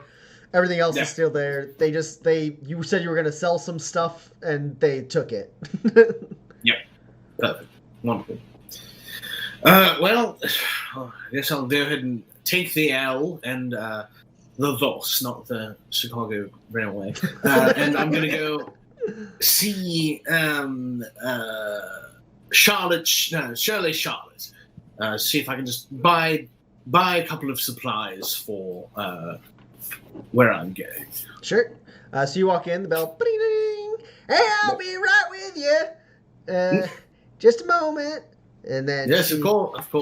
She comes hunched over from the other, from like the back room, and goes, "We met." Hey, yes, Ken Charlotte. We met a couple of days ago. Yes, you rode a jackalope with a bandito. Yeah. Okay. Yeah, I remember you. What? Do you need me to clean your gun again? I cleaned my own gun. Can you believe it? And I'll take out my pistol and show her. Well, if you don't mind, I'd like to take a look. Please. This ain't bad work. Looks like you're learning a thing or two from that fine lady of yours. Yes. Thanks to you and her. By your grace, I tell you. You ain't here to clean a gun. You're here for something else. How can I help you? Well, I'm going to be going off on a job just for a few days. I'd like to buy some supplies, perhaps some dried meats. I know that there's a storm coming. I don't know if I could purchase a poncho of some sort. I also have some tech cubes for trade if you're interested. Oh, sure. Yeah, we can make something happen there. Well, how many tech cubes are you looking to put up? 2 tech cubes and 2 spurs. Oof, that's how long are you going away for? That's a bit much. Just a few days. I didn't know if the tech cubes could be used for something, but I've got those 2. I see. You want me to do something with these tech cubes. You don't just want to sell them. Smart. Yeah. You're learning. All right. So see if you can follow me. And yeah, she basically will take those 2 tech cubes and turn them into like a water repellent like spray. You get 3 uses of water repellent spray. Perfect. And a use is basically enough to like cover a person. And how much would it take to cover a jackalope? The whole jackalope, yeah, all 3 would probably do the trick. And she goes, "And now how about them 2 spurs?" Just perhaps some. Do you have any high quality jerky? I've been living off of rope ride jerky for the past few days. Sure, I'll toss some jerky in there with the supplies. You got the 2 spurs though, right? I've got the 2 spurs, and I all right, then we can do business. Ain't no problem. It's just lovely doing business with you, Shirley, if I may call you Shirley. Hey, it's better than Mrs. Charlotte. Then I call you Mrs. Charlotte, and then people think we're together. But I suppose you're just a little bit too young for me. Well, I suppose you're just a little bit too attractive for me. People wouldn't believe it. Oh, flattery will get you everywhere, young man. Anything else that I should purchase for the trip, other than food supplies and? No, I mean, like, you have enough. You have the spread. ability to to salvage. You have, the food is not a big concern for you. This like repellent, this water repellent spray will do a great deal if you get caught in the storm to resist fatigue. You don't need a whole lot else unless like you want specific supplies like ammunition or like first aid cubes or tonics or anything like that. Those would be the kind of things. Honestly, I realized I only have spread shot and net shot for my medium firearm, so perhaps a cube of regular ammo for that. Sure thing. Just some regular ammo. For you, let's go ahead and. Oh, I see what's going on here. I'm looking at melee stuff. I can't find the ammo. It'll just be 3 spurs. A tech cube was worth about 3 spurs, isn't it? Yes. Could I trade you? I mean, I know you'd probably be taking a loss, but could I put up this tech cube for it? Oh, sure. Yeah, that's fine. That's awfully kind. Thank you very much. Well, I mean, if you go out there and get yourself killed, I'll lose a customer. So you go ahead, take this shot, kill yourself something big, and bring me back something pretty. Oh, trust me, I plan on setting some traps on the way out, so hopefully I'll be able to find something that I can put up for you. All right, then. Well, you go out there, you play it safe, make sure you take care of yourself, bring that nice young lady with you. She'll look after you. Yeah. Thank you so much again, Shirley. I'll see you probably when I come back. Hey, you're sticking around awful long for a drifter. You say you're coming back. Yeah, I know. There's something about my station. It's changed since the last time I was here, and my lady friend also quite enjoys the town life. So perhaps we'll stay before we move on. I'm not quite sure what my plans are in the future. All right, then. Well, I look forward to seeing your big lumbering self wandering in here again and selling me plenty of fine things. But of course, only for you, Shirley. All right, you have a nice day now. Travel safe. Ta-da, thank you. And as you leave the buildings again, she goes, I'll be right with you. It's just you. All right, bye. I love Shirley Charlotte. All right. We'll say at that point, Kinsey, you and Roland return to the hotel around the same time. Sure. Roland getting off of his job, you finishing being mugged, and then selling some stuff. Right. Oh, another tough day at the salt mines, eh? Did you get mugged? How can you tell? Probably like blood on you where your spikes come out. I have a keen eye. You have blood. Just. I happened to get him with my grapple spikes. The idiot got me from behind, but couldn't deploy him quick enough before his friend took all of my red rat supplies, if you can believe it. I'm trying to figure out which part of that sentence is most baffling. It seems like you're okay, though, so that's good. They didn't get my spurs at the very least, or I should say the spurs that Pax gave me, and she happened to cut a little slit in my coat. Seems very, very helpful. Oh, well, I shouldn't show it to you out here. Let's you really inside. Shouldn't show it out in the open. No, Secret Pocket's a tried and true tool of my profession. It's good that you've adapted them for yours. Yeah, if we're going to be here for a while, I might as well learn a few tricks of the trade. That's good. We are going to be here for a while. I bought a bar. Already? That didn't take too long. I'm very good at what I do. Excellent. Well, what did you get it for? I mean, how much did you get it for? Tell me all about it.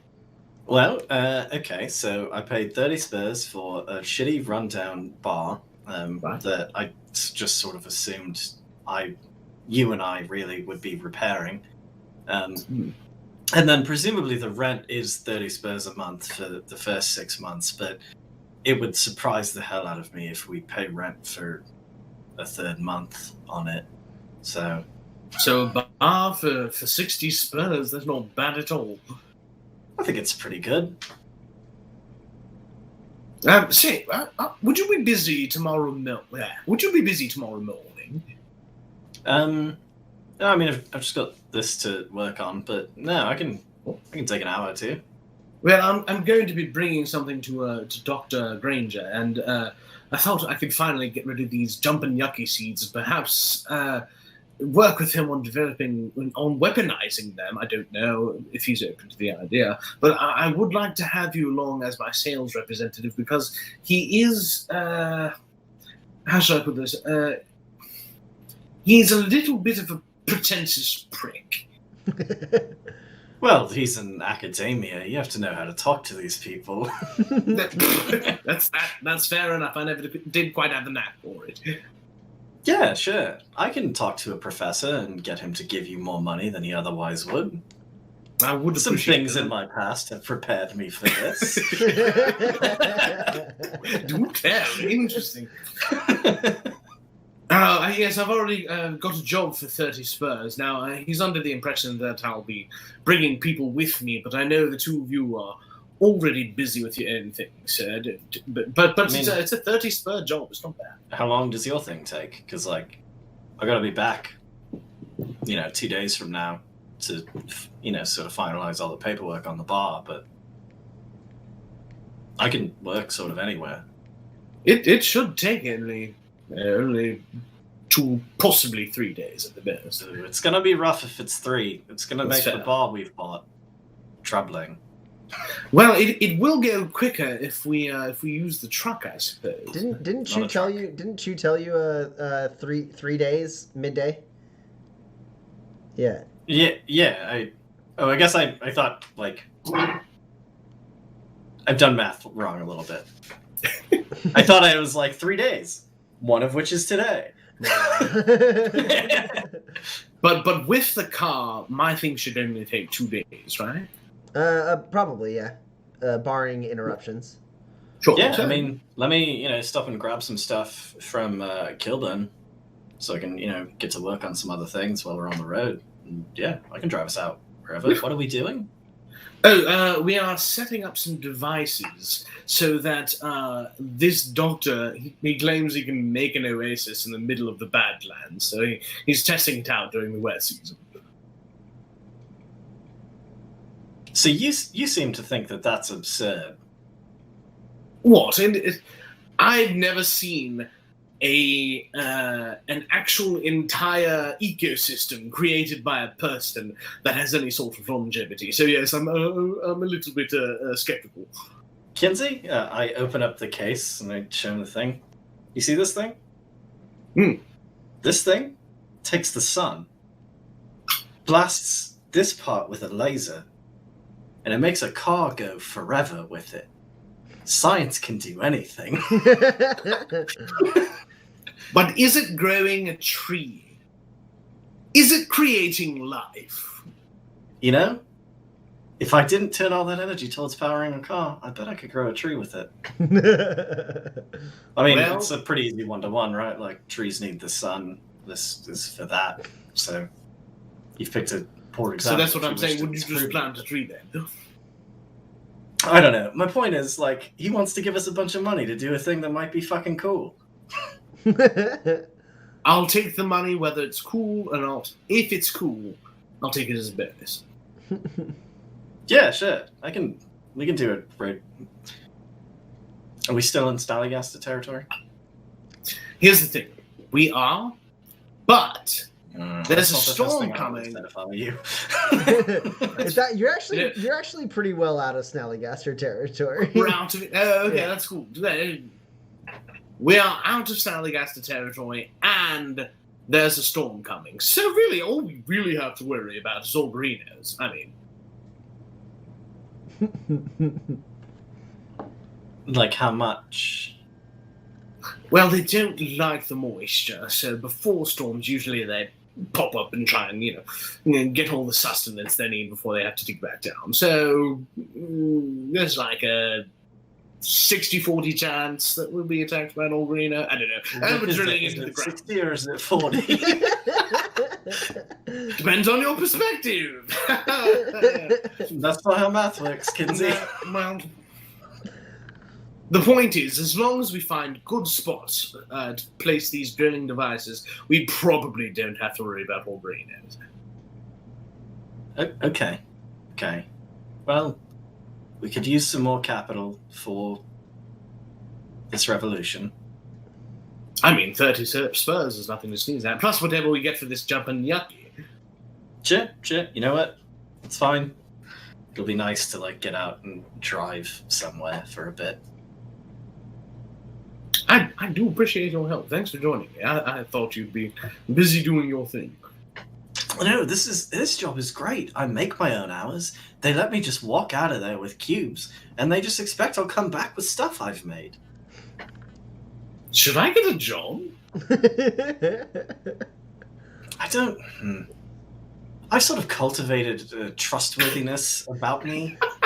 And I don't know if I were hiring that I would let you walk out of my shop with things with the understanding you would come back with things you've made. That's fair enough. But maybe, I don't know. It's probably a job out there for you. I mean, I've already got one with this thing for Dr. Gator, so maybe we'll have other things to talk about in the future, money-wise. Sure. I think this one's sort of more of a gig, if you think about it, as you walk into the hotel. Fantastic. All right, so that night, Pax, you wake up from your nap. Yeah. And you go... Oh, I definitely slide a note under Pax's door as we get in. Bottom bar, it's all good.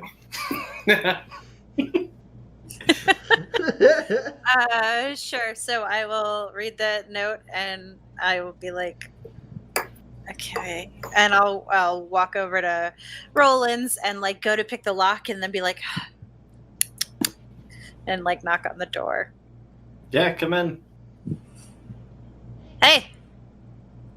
What's up? I heard you're doing a crime. What? Yeah. Yeah.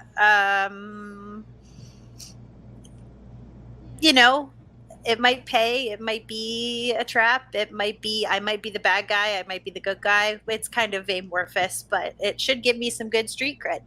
So. Okay, cool. Yeah. Anyway, I don't know how long it's going to take. I'll probably be back at 4.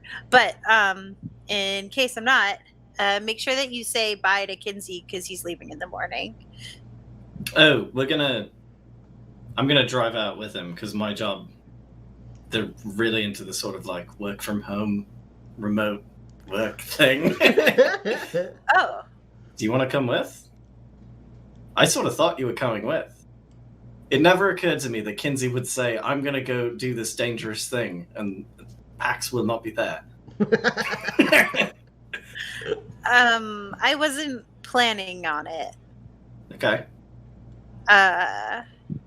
Because you can walk into a room and be like, hi, I'm this. And everyone is just like, oh, yes. But I got to get into at least 4 or 5 fist fights before people will believe me that I'm except for the cloud cutters who were real pushovers. So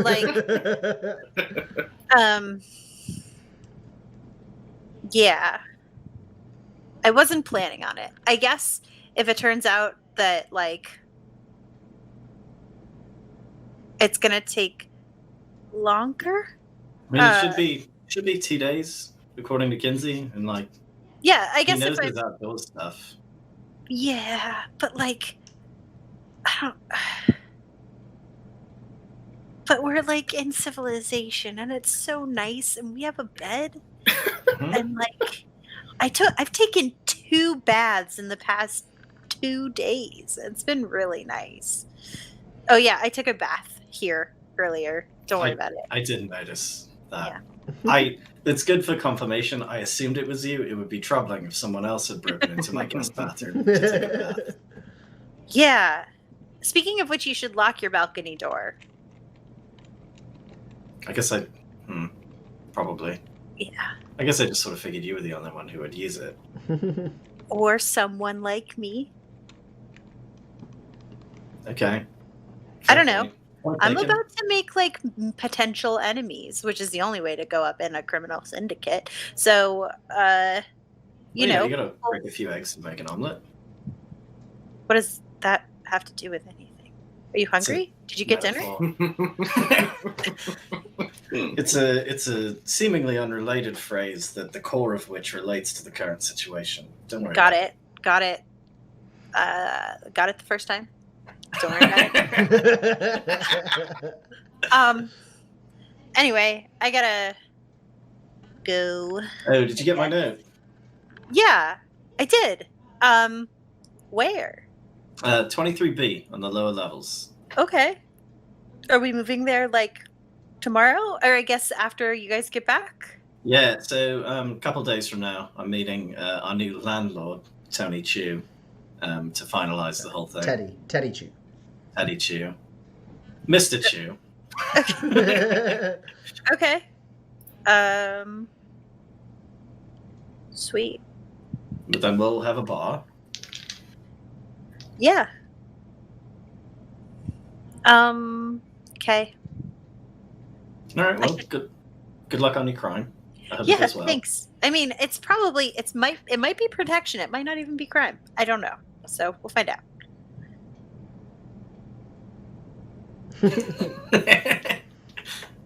Good luck. Bye. All right. So, Pax, you head down to that bar in the lower levels where you met Roxy. Yeah. And she's waiting for you a little like down the hall from the saloon, and she goes, "Hey, you came. I honestly wasn't sure. You seem kind of hot and cold. You know, one day you're good, one day you're bad. It's kind of interesting seeing what you're gonna do." Thanks. Anywho, my buddy, you're in luck. I know the fella who's kind of put this thing together. His name's Marvin. He actually probably wasn't gonna take any like newcomers in on this one, but one of his guys got pretty mangled today by some rube he tried to mug. So they got a slot. They need someone. From what I can tell, you're just going, roughing up a storekeep, take him some stuff, and you're done. Good, easy, honest living. Okay. So yeah, Mob's who you want to talk to. He's in the bar. Marv? Yeah. Okay. Good luck. Thanks. Also, if you kill any of my friends, you're not getting out of the station alive. Figure I gotta say it. Okay, first. Okay. Oh no, I'm not gonna kill you. You might even kill me too, but you know, I got friends, and not all of them are in that bar. So, if this is the beginning of your taking down the underworld or whatever, the corruption in this place, you're starting too soon.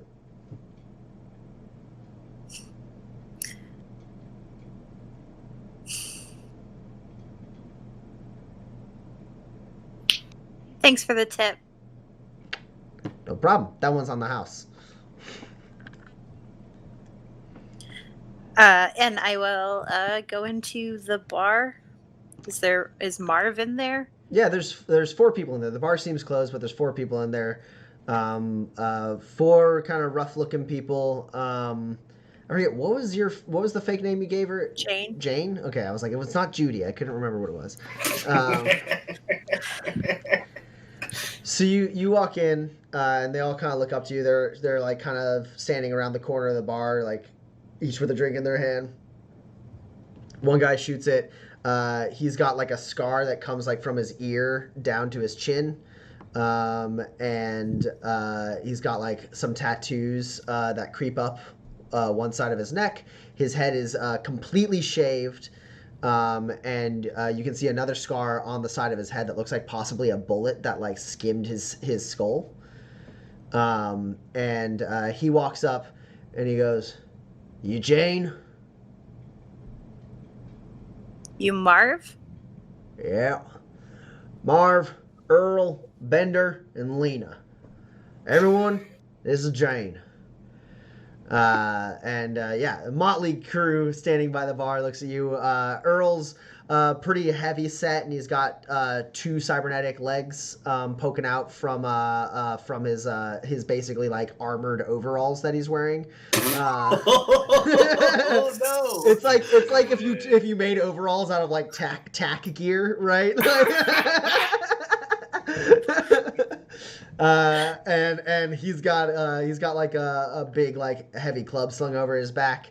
All right, in the chat, armoralls. That's great. Armoralls, no. But they specifically don't armor all of you is the thing. This up is exposed, as is this. You got Bender. He's got two pistols on his hip and like wide brim hat with a couple bullet holes in it. And you have Lena, who's pretty short. Actually, even like maybe an inch or two shorter than you. She has like a full head of hair pulled back in several braids, kind of tied at the back of her head, and it looks like she's got like some fist weapons that deploy from her forearm onto her fists. They size you up, all of them, and he goes, "All right, you and Earl are gonna stand outside. We're gonna go. You follow us. You stay outside. Me and Lena and Bender will take care of everything else. Okay. You make sure no one interrupts us. You do all that, you got 2 spurs in your pocket." Okay. Problem?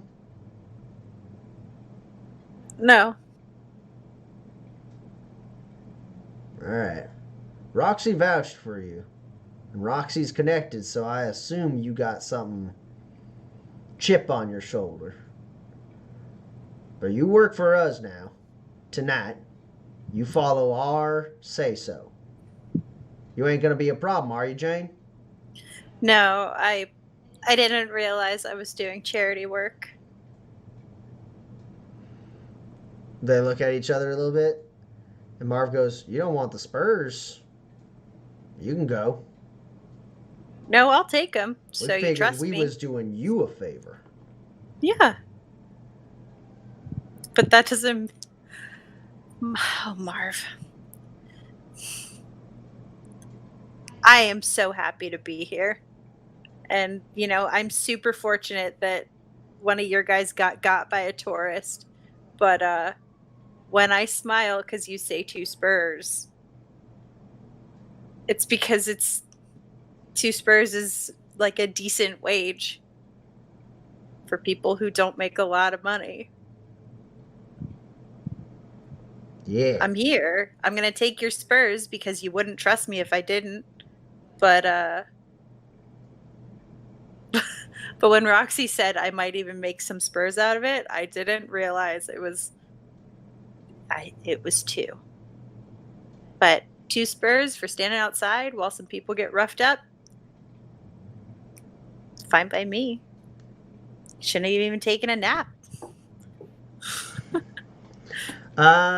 Roll blend, I suppose. Sure. Do I roll 3 dice for blend? Oh, come on. No way. I roll 3 dice for blend. I'm shocked. My blend is so good. But this roll is so bad. You're up Do I have to against. spend grit first? Well, you get to know what I have, and yes, Okay. you are the aggressor. Okay. So you're up against a 7 right now. Okay. Yeah, I will spend 2 to plate at the gallery. And count this 14 and then roll another one. Okay. So I have 2 net hits over a 7. Okay. So Marv kind of looks you up and down, turns to the others, and goes, "All right, big shot. Show us what you can do. Lena, you're on guard duty. Jane, you're in the shop. You want to earn money here at Tobias Station? Don't bite off more than you can chew." Promotion, and I haven't even done anything yet. Thanks, Marv. Lena finishes her drink, slams it down, and goes, "I'm tired of talking. Let's go." And everyone kind of gets up, and Marv goes, "Follow me." And you go walking through the lower levels to what looks like a general store. It's got a couple display windows that are shuttered right now, and Marv leans against the door, points at the lock, and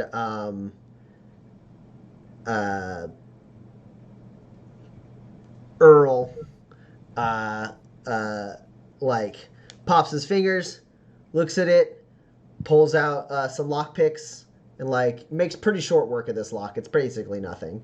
Pops it off, and then they open up the door, and inside is a man maybe in his like 50s. He's got short cropped hair that's dyed green, and like kind of like bushy like goatee, and he starts with the door opens and goes, "Sorry, we're closed." And Marv goes, "It's all right. We just came in to talk." And he walks in. So does Bender, and Earl and Lena post up outside as the door shuts. You walk in, I assume? Yeah. And the guy's like, hey, no, sorry, we closed. You gotta go. I swear I locked that door." And Earl goes, "What much of a lock?" And as they basically kind of like circle around, you've seen this move before. You and Red Wheel kind of did it to Duke, right? Mm-hmm. Bender immediately like walks behind the counter and starts like messing with things, and Earl like leans up against like a display. Marv. No, Earl leans up against the display. Earl's outside, I thought. Yeah. Marv leans up against the display, and goes, "Hear tell you've had some pretty good business recently, and well, you ain't paying the security force for protection, so we figured you're open for business as far as that's concerned. How about you pitch us a nice soft 4 spurs every month? How's that sound? It's a nice good short deal." And the guy's like, no, I ain't paying no one to protect mine. I don't. This is my shop. I owned it. I paid off the fees. This is my lot. You're on my property. You can go." And he goes, "What are you gonna do?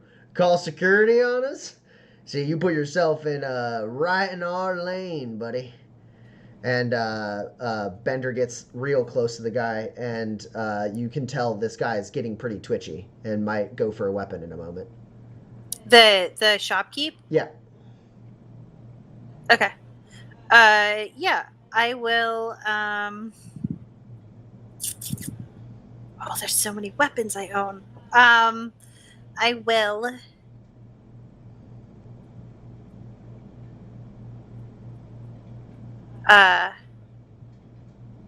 Just sneak up behind him and just like punch him like right between the shoulder blades. It's like that. So hopefully he's like surprised and like falls down.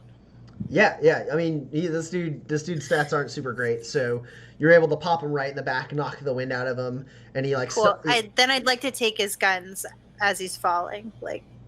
Yeah, he's got like one gun on his hip, and then like you realize he was reaching for another gun under the counter, and you're able to just like pull that one out of his hip, and as he's like reaching for that one, gasping for air, falling to the ground, like as basically you punch him and Bender trips him up. He tumbles to the ground reaching for that shotgun, and you just very easily just to like pull that out right from under him, and and he's like, wide-eyed, terrified, and Bender slowly slides his pistols out of his holster and like points them down at the guy, and Marv comes up and goes, you weren't gonna be pulling those irons on us, were you, sir?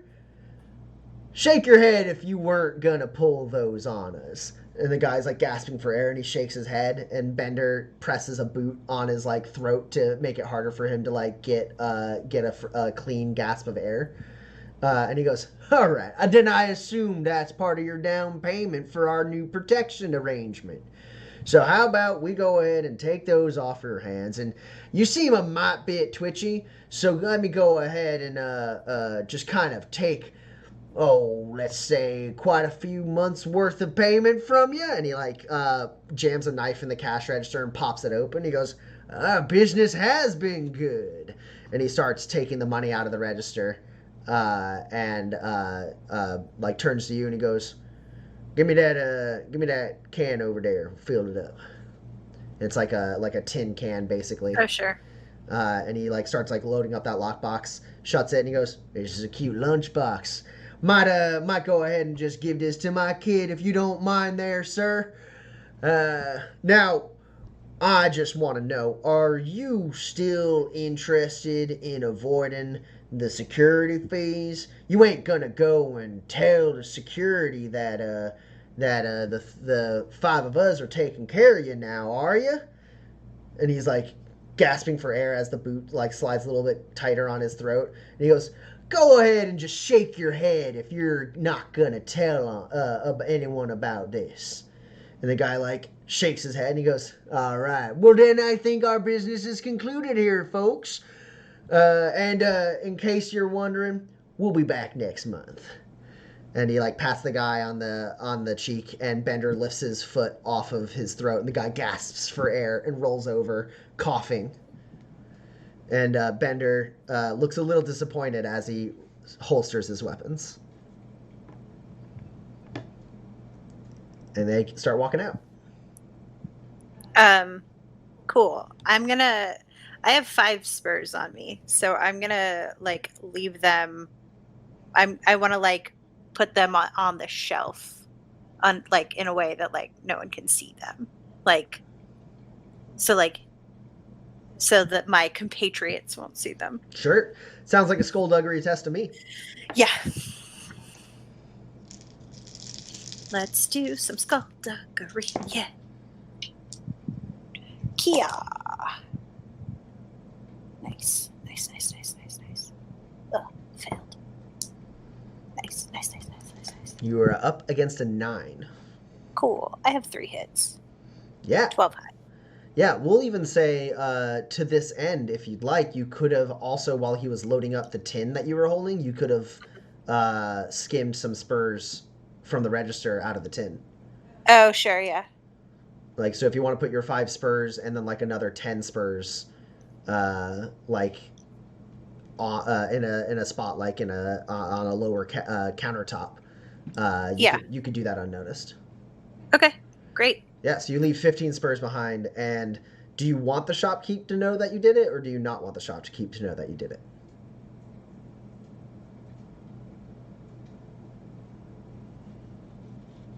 I don't want him to like immediately know, but they're not in a place that they're supposed to be. So he should be able to figure it out, Okay, just not like immediately.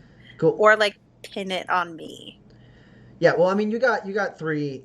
Like, well, no, sorry. He'll find them either way. I was asking if you wanted him to be aware that you had done this. Oh, You got 3 successes on Skullduggery, so like if you want that added effect, you can. It's up to you. Or if you don't want him to know, he doesn't have to know. I want him to not be sure who did it. Okay, cool. Then yeah, you just leave him on a counter. It could have been you, could have been Bender. Probably wasn't Marv. But Right. but then you all walk out. And as you do, Bender slides open a case and pulls a couple cigars out of the case, puts one in his pocket, and then puts the other in his mouth, like snipping off the front, and starts lighting it as you guys walk out into the hall. Mm-hmm. And Lena and Earl look, and Marv go, "Any trouble?" Earl goes, "Yeah, someone over there tried to make a ruckus, but well, they got to look at us. They went back inside." Marv goes, "All right then. Well, pink," and he like opens up the little lunchbox basically, and he pulls out 2 spurs, and he goes, "Jane, your share." Take it. Now, it may not be the kind of stuff you're used to, he says, like putting his arm around you as you guys are walking away.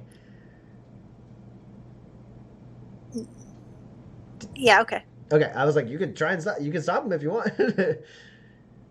No, it's fine for this very moment. Yeah, it's like he's got like the almost not like the "oh, you're my buddy" in a headlock thing. Right. And he's like, "It might not be the kind of money you're used to from wherever you came from, wherever it is you think you are now. You're in the lower levels of Tobias Station, and you work your way to something, and maybe, just maybe, you end up getting a bigger cut of something like this. Or hell, you can talk to Roxy and all of her friends in Liberty City, and they can get you the real good work if you want to sell your soul."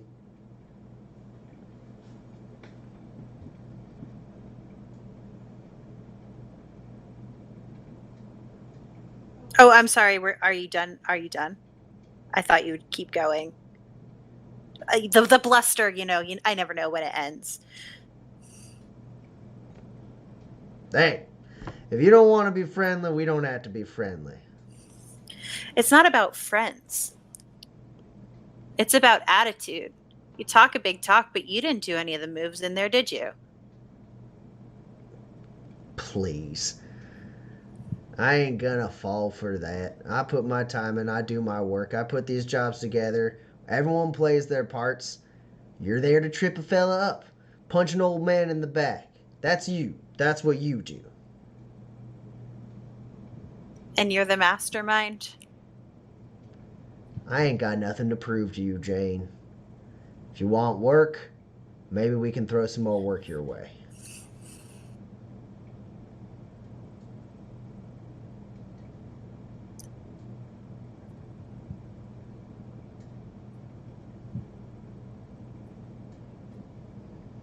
You are a very big fish in a very small pond.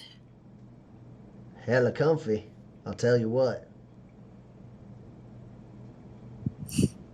Yeah, scavenger, picking up scraps.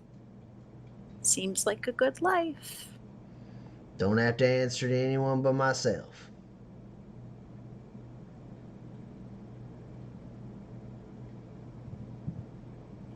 Well, I guess that's something. I don't know why you're here then. The city where someone always answers to someone else. What are you going on about? Down here, we live free. When you can breathe.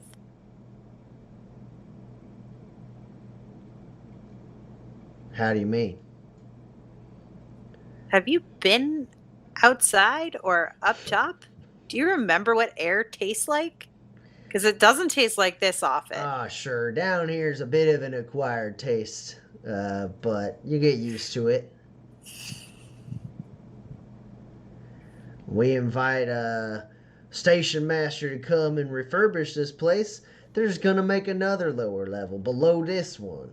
This one will get all nice, and all them people with their rules and expectations come rolling in.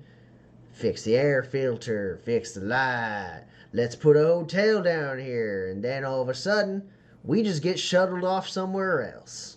That's how it always is. Ain't no reason to buck the system.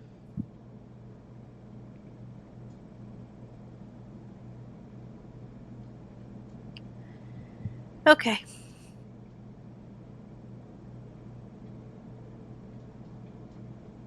Okay? Well, this has been a riveting philosophical conversation. You are exactly who I would expect to find down here. Yep. Talk to Roxy if you want more work. We'll see if we got an opening for you. You got good moves. You got a lot of big thoughts. But if you're planning on making money while you're here, we can use you.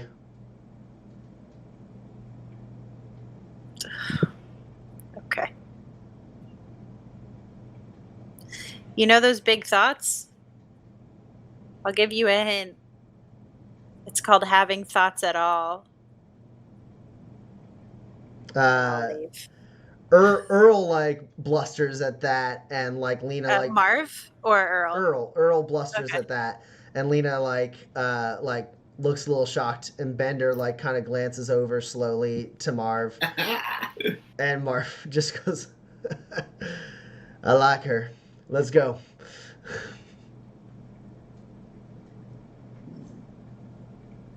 And they walk off in the other direction. Did I have the opportunity to steal some spurs off of Marv when he like gave me that gross hug? Yeah. I Or mean, anything really. I'll take his belt. like. I mean, we went through the whole scene, but like, Cool. And don't worry about it. okay. Yeah. So, you're able to leave. 2 spurs richer. Well, in the hole by 3 spurs, but Oh yeah, that's right. You gave away spurs. Marv. So I go back to the hotel, and Roland is probably sleeping, and I pick the lock, and I burst in, and I go, Marv is an idiot! I hate him so much! I imagine you also like slump onto his couch, grab some snacks, and start eating some of his some pretzels off of his table. So rarely do I get the mechanical backup to like just take these things in stride, but Tommy ready for anything is a wonderful talent.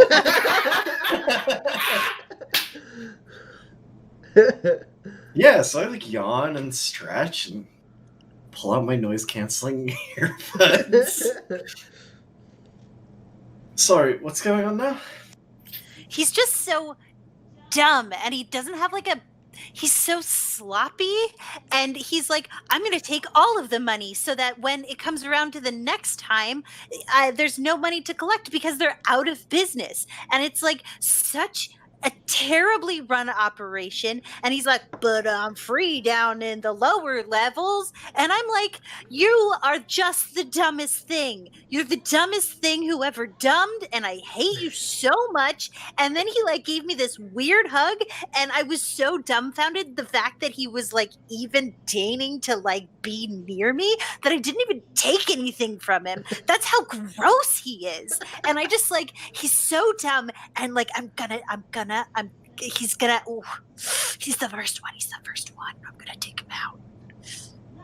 No, like out, but like like I'm gonna ruin him, and I'm gonna be in charge, and then he's just gonna and he was all like, "You punch old men in the back," and I'm like, "Well, at least I punched someone, unlike you," and then like, oh, I hate him.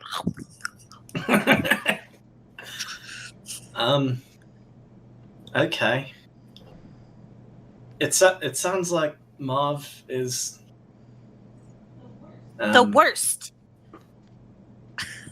He's what is he? He's sort of like mastermind's the wrong word. He's the brainman of sort of like very low level operation, sort of flies below the family's radar. Yeah.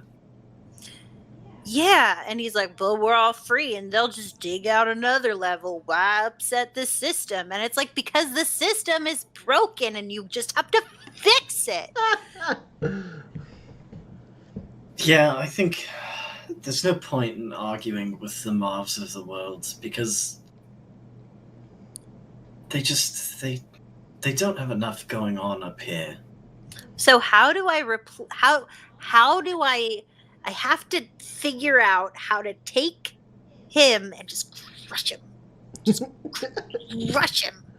And so he's like, I used to be the leader. And then he gets really mad at me. He tries to kill me. And then that makes me able to like strike back. And then like, I'm like, you're not worth killing, Marv. And then he's all like, I'll get you someday, Jane. And I'll be like, that's not even my name, biatch.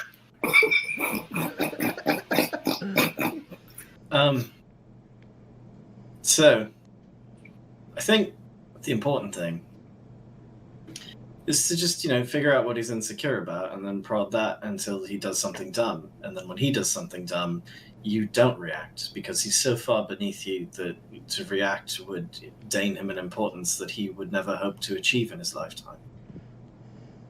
Yeah, but like he has like 3 or 4 other followers. So right. Like, but the trick is you have to show them how unimportant he is.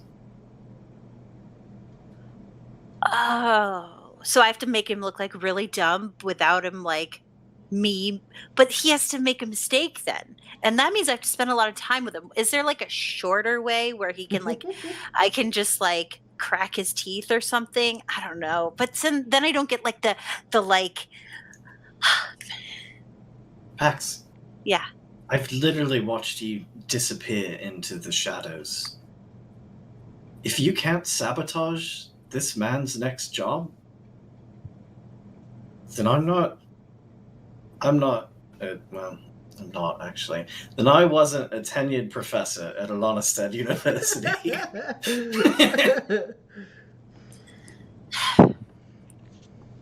Marv is operating at a level so far below the stakes that we are used to operating. The pay was 2 spurs. And that was intended to like entice you to come back? Right?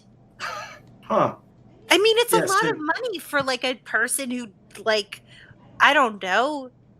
It's not. Your job. You have a job. That's like the kind of money that like people in a job do. Pax, I made 8 spurs in a day the other day, and that was for building 2 things. I didn't even have to do anything illegal. Like a, I don't know, like a... Pax, 2 spurs is not very much money, is the real thing. It's a lot of money. It's a lot of money. It's a lot of people, like, takes a lot, like, a lot of people... Pax. Like, my dad, he made, like, 20 spurs in a month, so I get it, but, like, but, like... Pax. Yeah. It doesn't matter if 2 spurs is all you need to survive. That means those 2 spurs are important. That never makes 2 spurs a lot of money. My point is, this man does not play the game at nearly the same level you do. Just watch him. Just so dumb. Watch him, and for the chance, just look for the time when he is going to do something that will make him look smart and powerful. And then, you pull the leg out of his chair right before he does it, and he falls on his face, and everyone sees that he has attempted to do a thing and looks like an idiot and can't be trusted. And then, If you can, provide a solution, because it makes you look very good.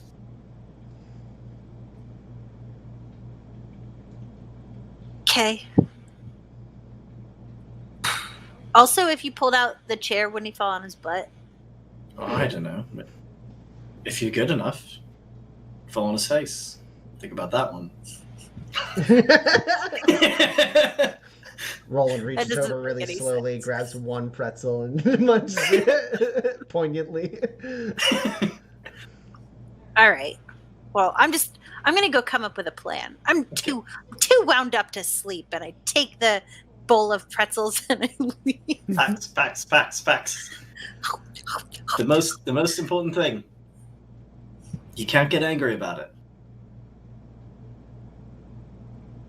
But no, he's just annoying. It's not anger. He's just annoying, and he's all like, "I'm Marv." And How I'm many times Joe." have you checked for anyone who might try to kill you while you're in my room now? Like 6? Okay. I've known you to do at least a dozen, usually, so... Well, so here's the thing: is that like nobody followed me, so Sure. right. If they had followed me, that'd be a different. Take it however you want. If you're gonna get angry about it, it's gonna be sloppier than if you weren't. I could be sloppy and still take him out. Earl's Yes, all but like, it's- I'm big and can pick locks," and I'm like, Yes, What's but it's big better to you? to not, I say, as I'm pulling up the cover. "Marv." All right. So the next morning, I imagine Kinsey wakes up nice and early so that he can get a nice, good start. Preferably, yes. So Pax, in your anger, you're still awake as Kinsey, as you hear Kinsey like getting his stuff together and getting out of his room. Hey, Hey, early start for you as well, I see. well, I haven't gone to bed yet. First of all, I took a nap, so I was wired. Second of all, Fair enough. I hate Marv so much. Who's Marv?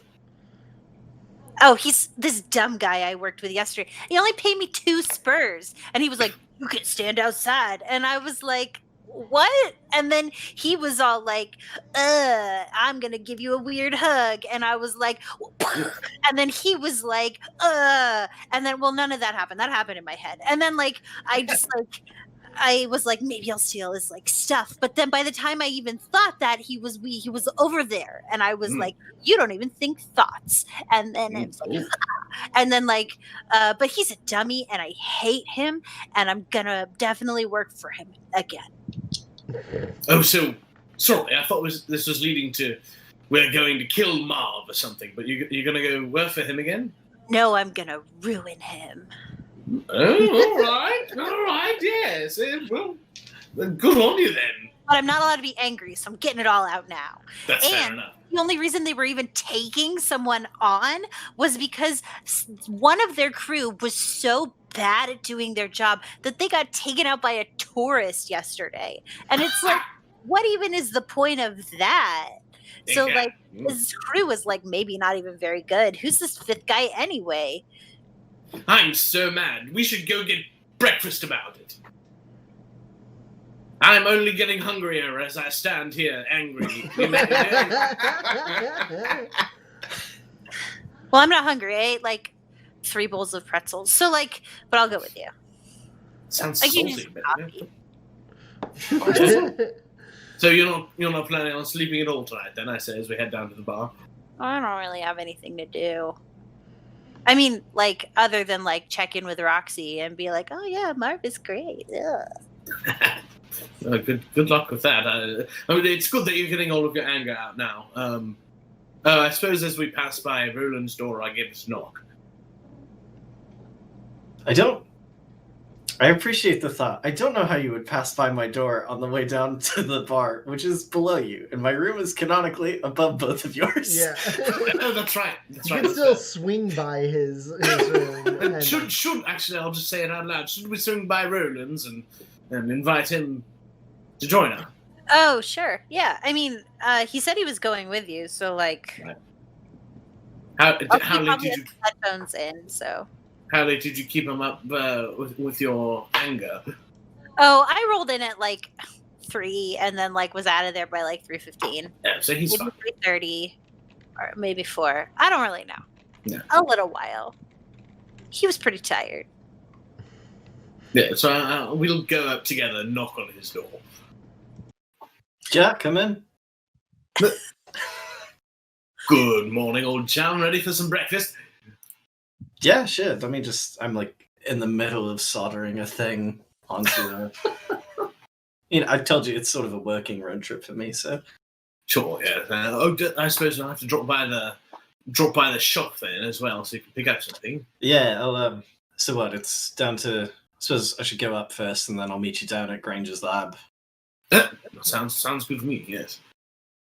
And Yeah. maybe while you're doing that, I can drop by and let Umbra know where we're going. Sure. I don't intentionally mean to separate you from your companion, but the car is much faster without the trailer attached. No, I was figuring we'd have to leave Umbra here. And, he deserves a break anyway. Okay. Just wanted, before we get out of his. You're keeping him his up to sniffer date on range. your affairs. I understand. Exactly.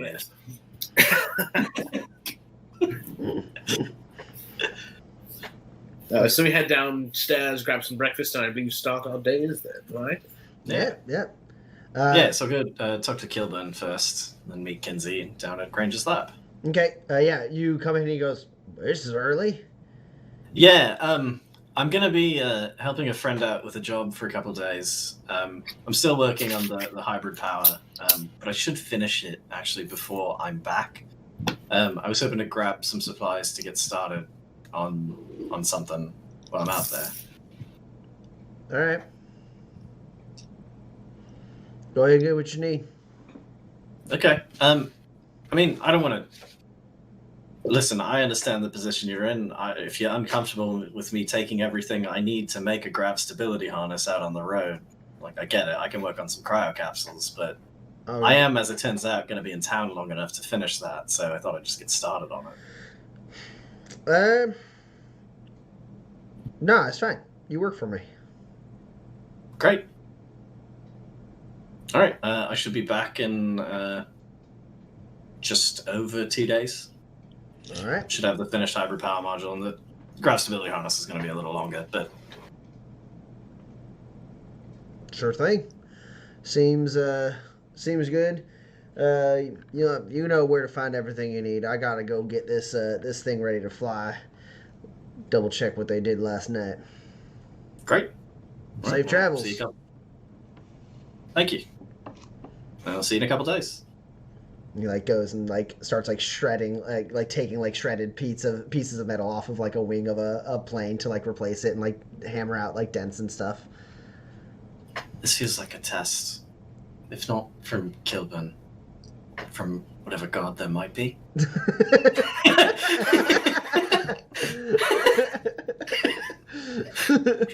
As you grab 5 machinery cubes and 9 tech cubes. Yeah. Okay. I'll just take these in my car out of the station. Away.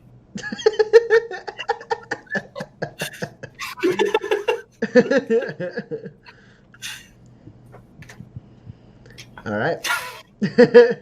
So Roland swings by Kilburn's really quick, gets some supplies. Kinsey and Pax. It's very early in the morning, but the sun is starting to break over the horizon. My plan is to head down to the stable and just check in on Umbra, make sure that he's gotten the primo treatment. Sure, yeah. You swing by and they're like, "Name?" Umbra. No, your name. Oh, yes, Charlotte, Ken Charlotte. All right. And they pull out a ledger and they look and they go, "Oh yeah, Jackalope. Umbra's the name. All right. Are you taking him out? You still got another day paid. Just checking in on him, and I will be gone for just a short bit of time, so I may have to go ahead and pay for the next week if you're ready for it. All right. Yeah. Come on. Follow back. And as you walk by, you go into the little side door, and you see like the ramp that the cars were going down to the right, but you're like kind of a slightly elevated area that like stays ground level, and there's kind of these like little stables built in. And sure enough, there's like a decently sized one for Umbra, who's sitting there curled up in the corner, big ear flap over his head. But as you get nearby, you see his nose twitch, and then he pulls up the flap and looks at you through one eye. And then, like, his ear, like, folds back, and he gets up, and he walks over to you, and you can tell he's very clean. He looks very well fed. They got like food and water in there with him, and he goes, "Yeah, he's a spirited fella. So they've been saying. He's everyone's really in love with his coat there. He's really Isn't it beautiful? Yeah, it's it's not too often you see a garden-based jackalope this far into the Badlands." No, he's a definitely unique type of individual. Yeah. I mean, last time from what I heard, last time I heard about that kind of black and brown, it was from the Heartwood Forest. Heartwood Forest. Does that mean anything to me? Yeah, it's like a massive, almost like not quite a rainforest, but like it is a massive like hot temperature or warm temperature forest is a better way to say it, on the southern band of the southern border of the garden. It wraps around. It's right by where Alanestead is. You found Umbra well into the Badlands. I mean, in the mountains. Right. The Heartwood Forest is adjacent to the Copperclaw Highlands, and you did find him in the Copperclaw Highlands, but like very much removed from the forest, like very much in the Badlands. I wonder if he was trapped out there and somebody just brought him. Well, I caught him in the Badlands. That's not like I brought him out here. Oh, right, well, I mean, he seems to acclimated to the new terrain pretty well. He seems healthy, good, well taken care of. So whatever you've been doing, just keep doing it, I suppose. Did you give him the primo treatment? Is he feeling relaxed? I know he's probably nervous about rub downs from strangers and such. Yeah, he's like Umbra's like nibbling on like your shoulder and stuff as you're like petting him on talking. Oh yeah, what kind of jerky did I get from Shirley? You don't actually know. She just gave you jerky. Perfect. I'll give him a stick of that to chew on. Yeah, he immediately is like, just completely like inhales it and like starts going for another one. Sure, I'll let him take one more. He goes, yeah. I mean, we got a course for Jacks and the faster horses to run around. We take them down there. He like gestures and he goes, we walk them down there. They go down a ramp, and we got basically a nice little course for them to run around. I mean, it ain't no Addington Downs, but it ain't no Addington Downs, but it gets his exercise plenty. How's he do against his compatriots?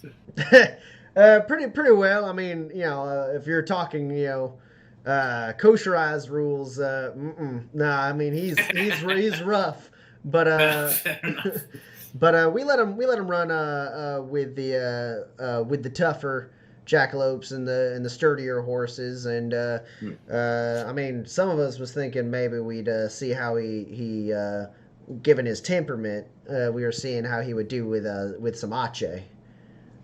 No, I think he could hold his own. I mean, he's experienced with Warwickins, so I don't assume he'd have too much trouble with an ache or two. All right, yeah. I mean, he just seems a little bit more about that kind of like, strength versus strength type thing. Peculiar for a jackalope, to be sure. You train this one. Oh, I suppose maybe he takes after his owner. You look like a tough fella. I do appreciate that. Thank you for the compliment.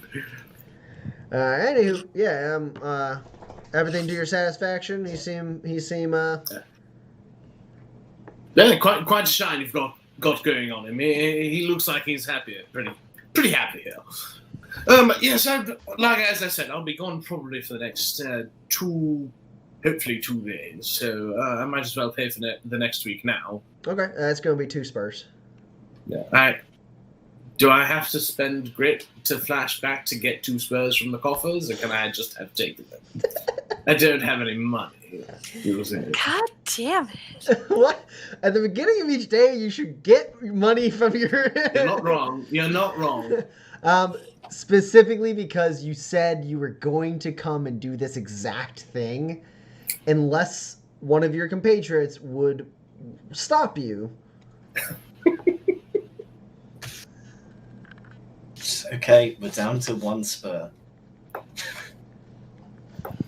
Look, I'm going to sell some jumpanyaki, so I'll put it immediately back in the coffers, hopefully. Sure. Is it here? Thank you. Yeah, all right, yeah. So you have the 2 buy the next spurs. You give the guy the 2 spurs, and he goes, "Hey, this will get you good for the next week." And you said you was going away, but you ain't you got another ride. All right, ain't my business. Yeah. No, that's fair enough. Yes, yeah. Tell me how he does against those Archie. I'll probably drop in one after we come back. Sure thing. Having a nice day, Mr. Charlotte. Cheers. And I'll head up to the doctor's and hopefully meet Roland there. Yeah, Pax, what are you getting into? It's very early in the morning. Sure. I don't know. I guess I'm gonna drink some tea. Yeah. Well, I have breakfast, but it's mostly just coffee. And then I will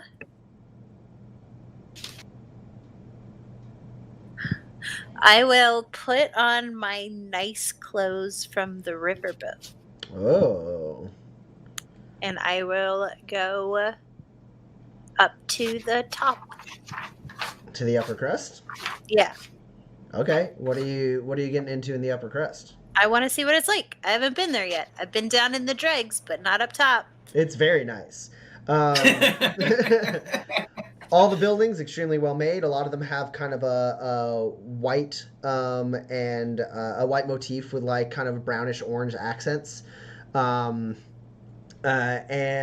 there's a very nice creek that runs through the like center like kind of thoroughfare with several little like bridges connecting the businesses as you go.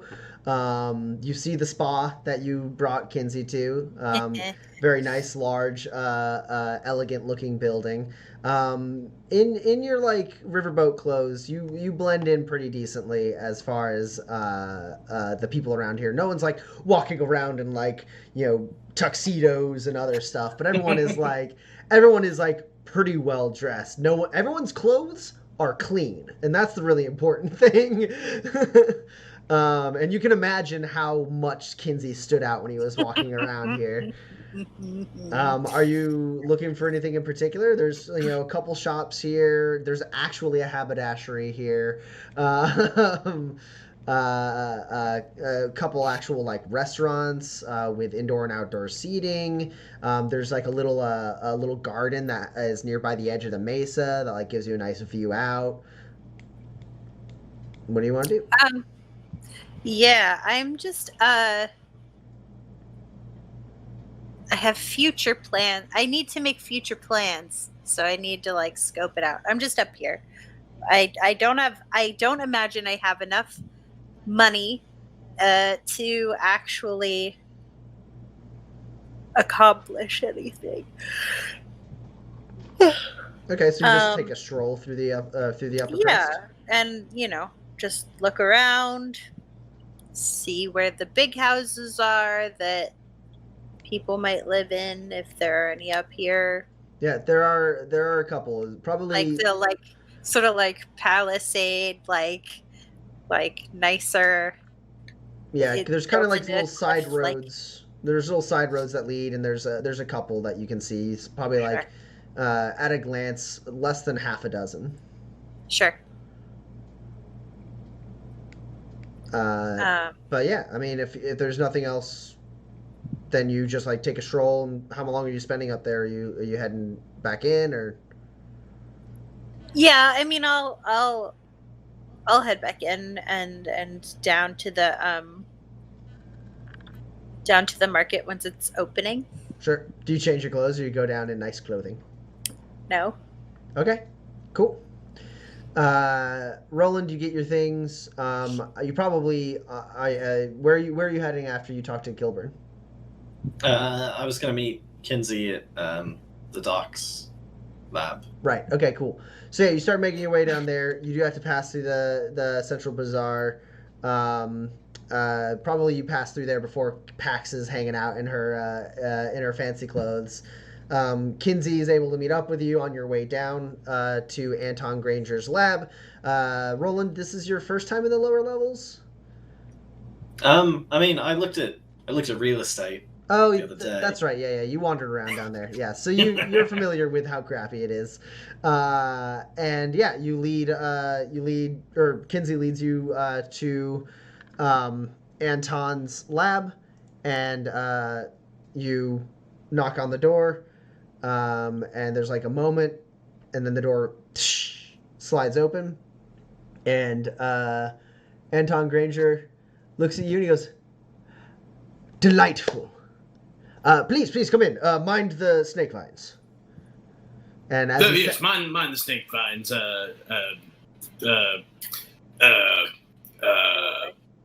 Jordan.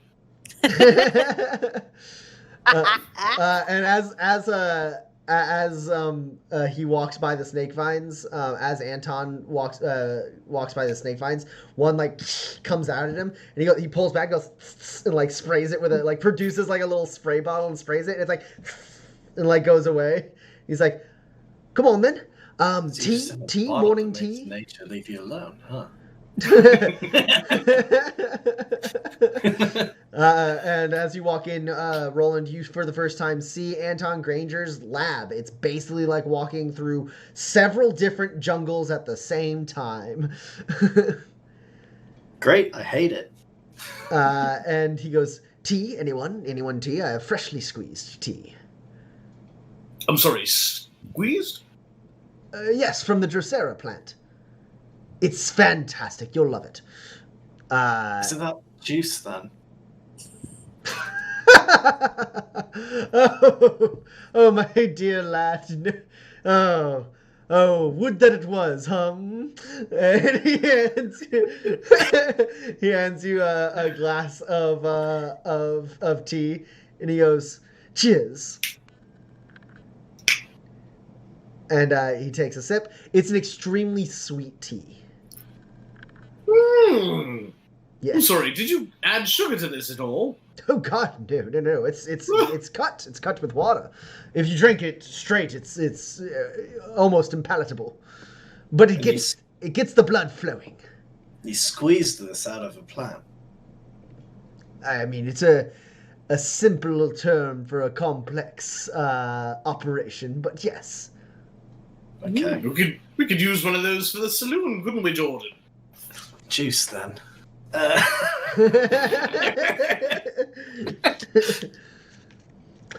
So, I see you have one of your companions with you. Where are the other?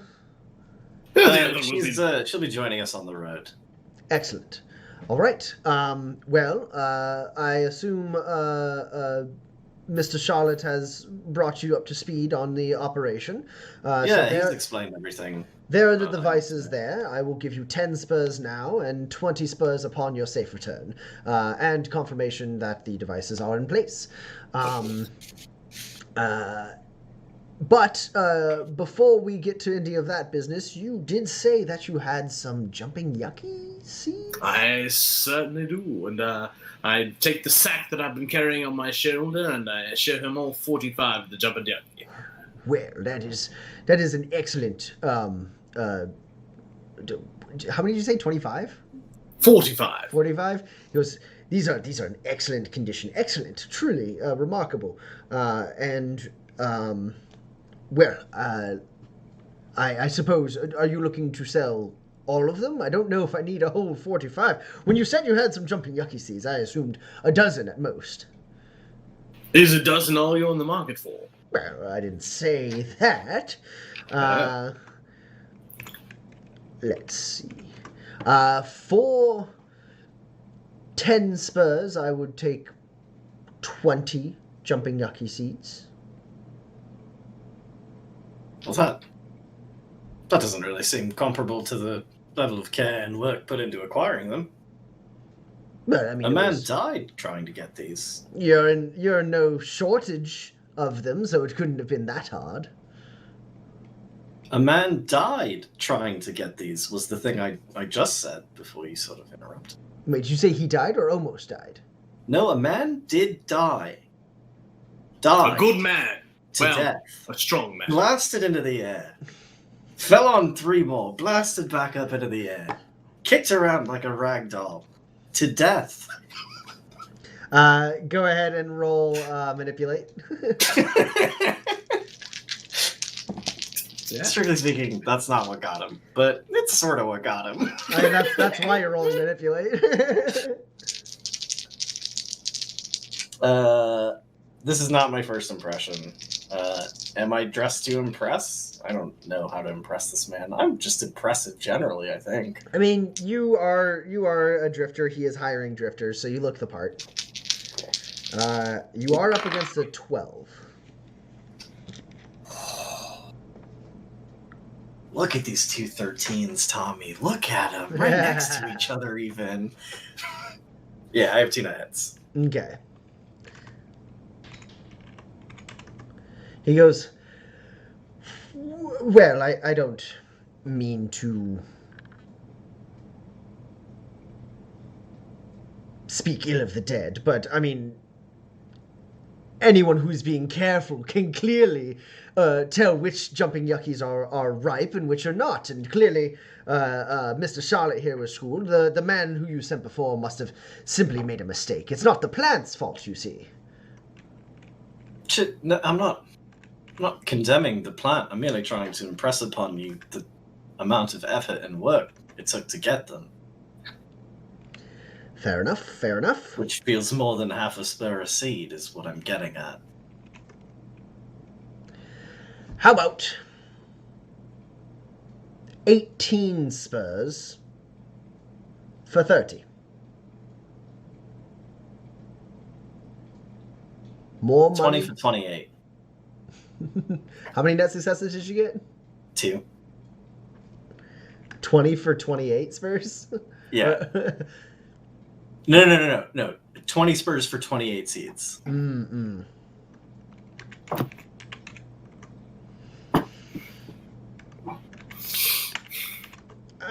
That's far too expensive for jumping yucky. I could do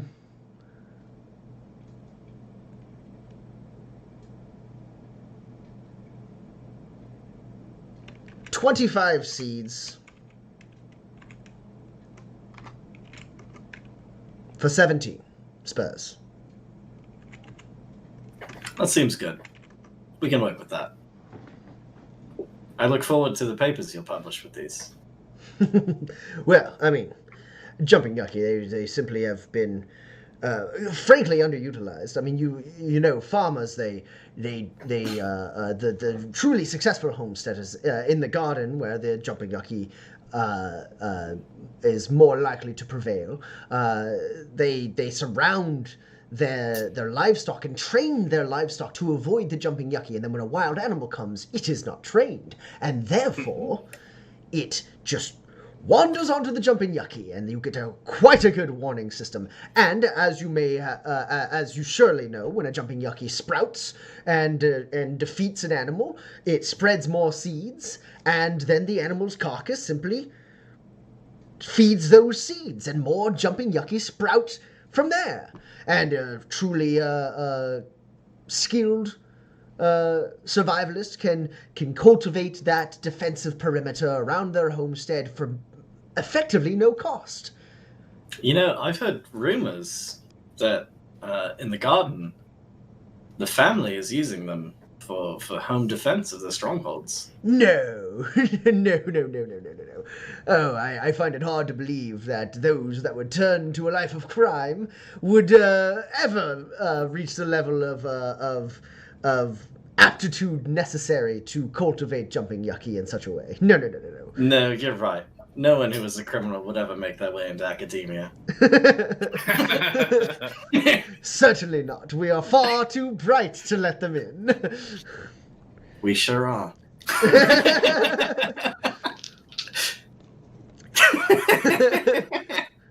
Well then, I suppose we with this transaction completed, I will finally begin cultivating a part of my lab with jumping yucky. It will be exciting. I may need to expand the ceiling.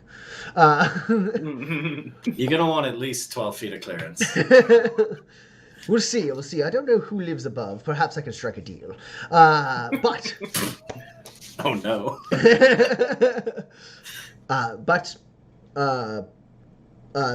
As I said, this task here is important, and the window of opportunity is closing. So, are you leaving today?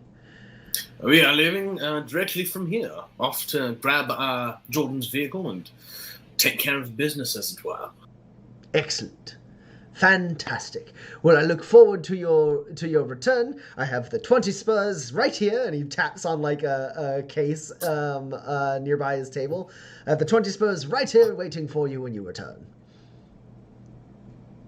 Great. Oh, and here's 10 spurs to start, should you need fuel or supplies for the travels.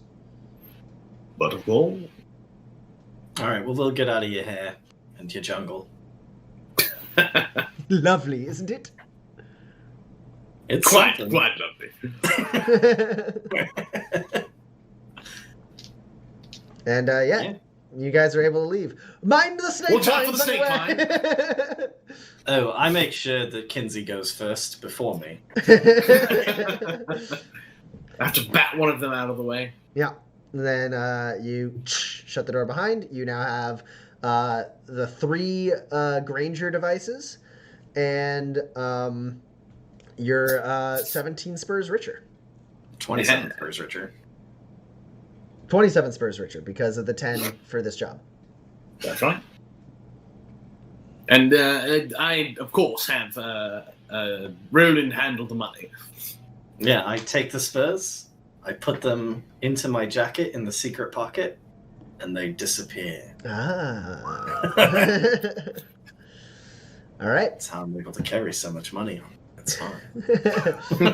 And you make your way up to the ground level to go towards the garage, and the two of you do see Pax in the market. She stands out a bit as she is very fancifully dressed.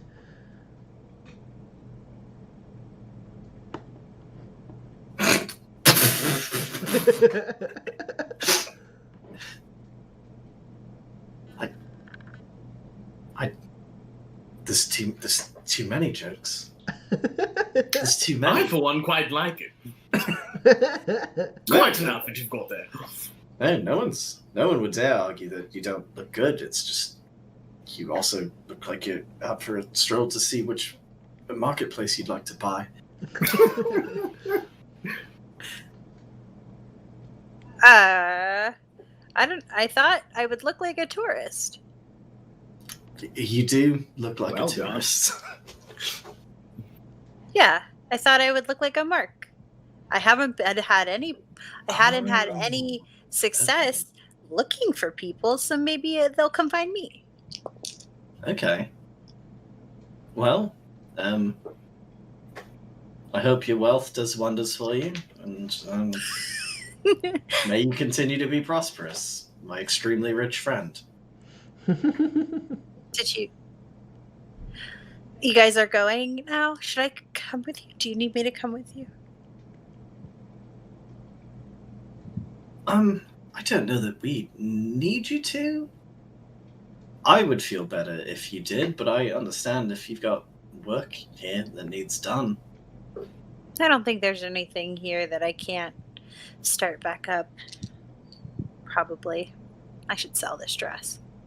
Well, I wouldn't do that. Good clothes are hard to come by, and you never know when they're going to come in handy. You know, I've got Ferdinand's ruffle. I think we'd make quite a pair if I wore that, you know? We would be something. Never wear a ruffle. No one who wears a ruffle is a good person. Well, the only person I knew who wore a ruffle was a pretty terrible person, so, you know. Well, I've known 3. They were all shitheads.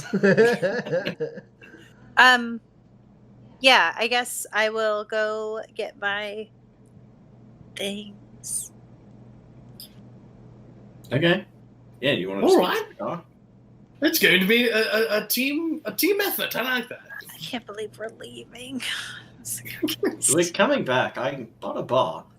You haven't even paid for it yet, have you?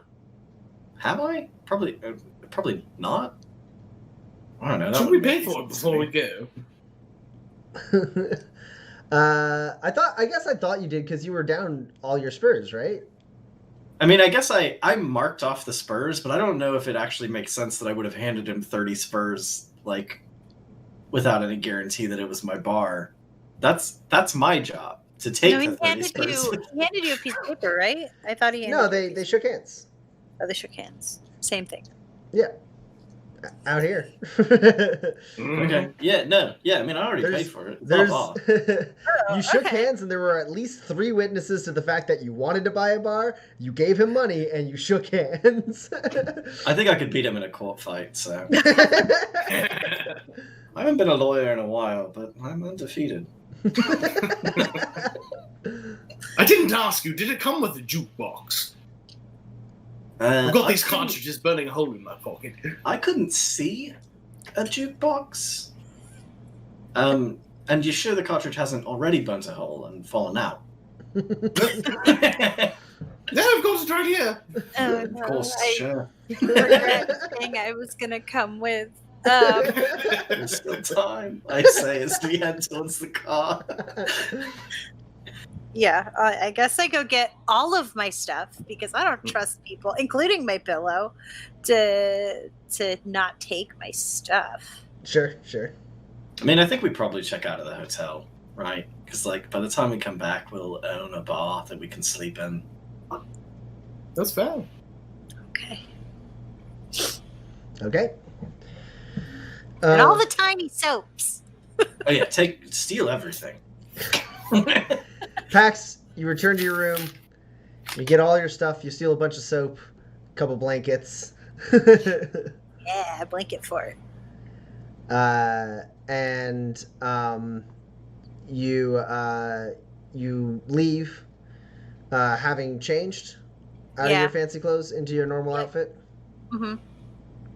And as you're walking down the stairs, and like leaving, and you turn back into Tobias Station as the 3 of you are heading towards the garage to get in Roland's car. Pax, you do actually spot Harry for the first time. I jump out of the car. Well, you haven't made it there yet. You can double back. Oh, okay. Yeah, I'll just double back. You start coming towards her, and she like looks like she's about to start running. Don't.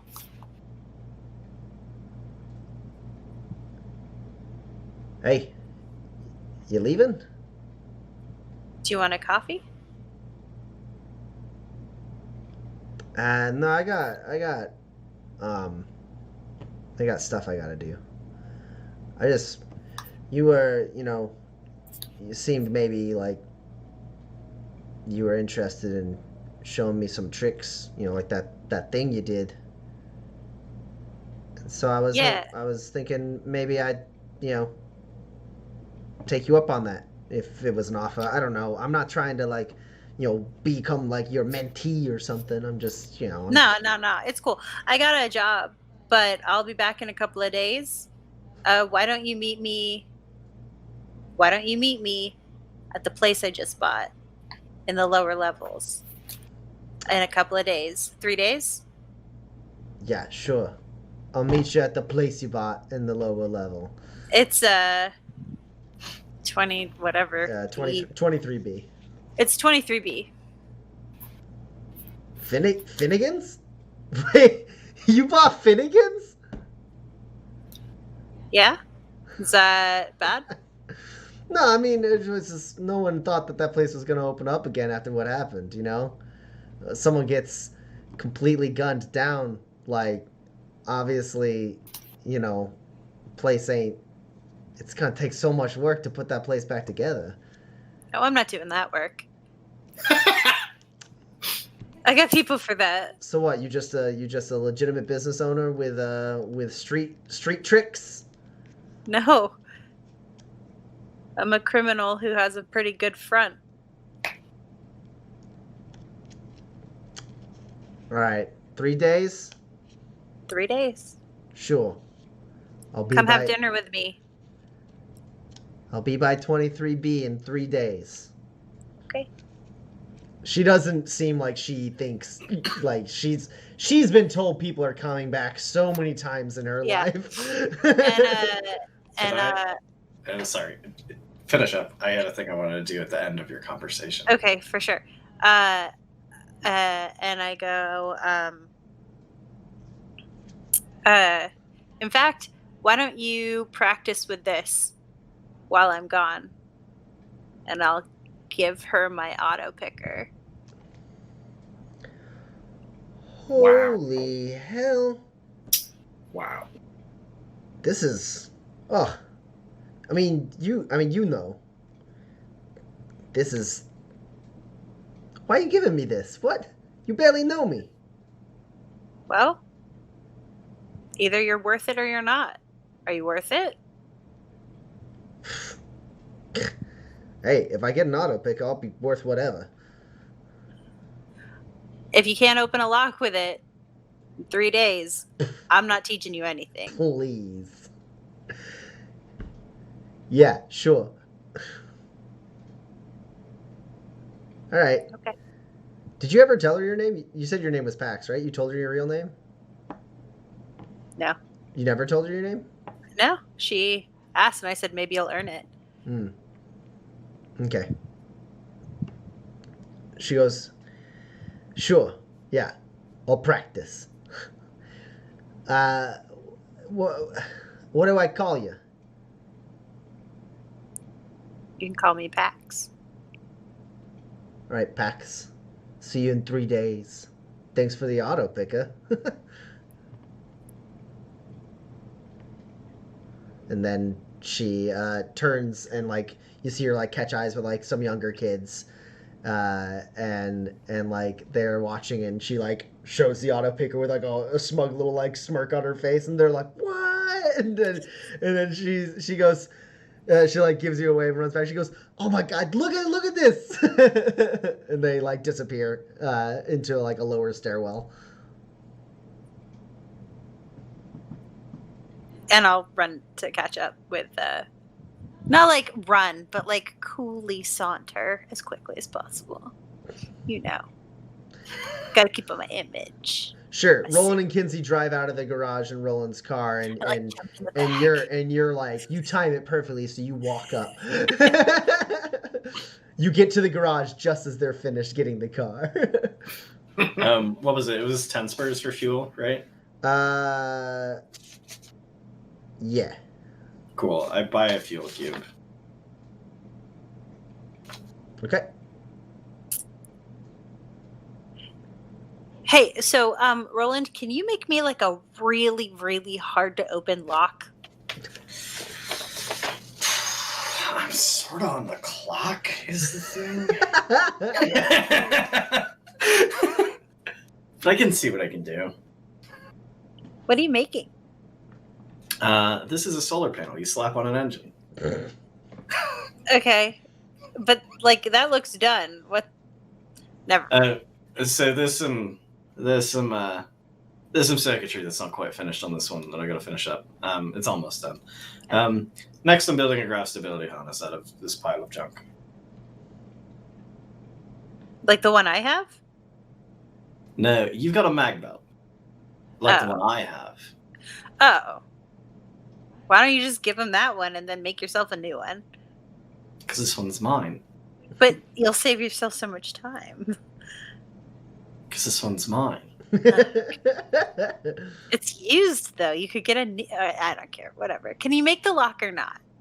I can make the lock. It's just a matter of when. I'll find the time. Don't worry. I barely need sleep.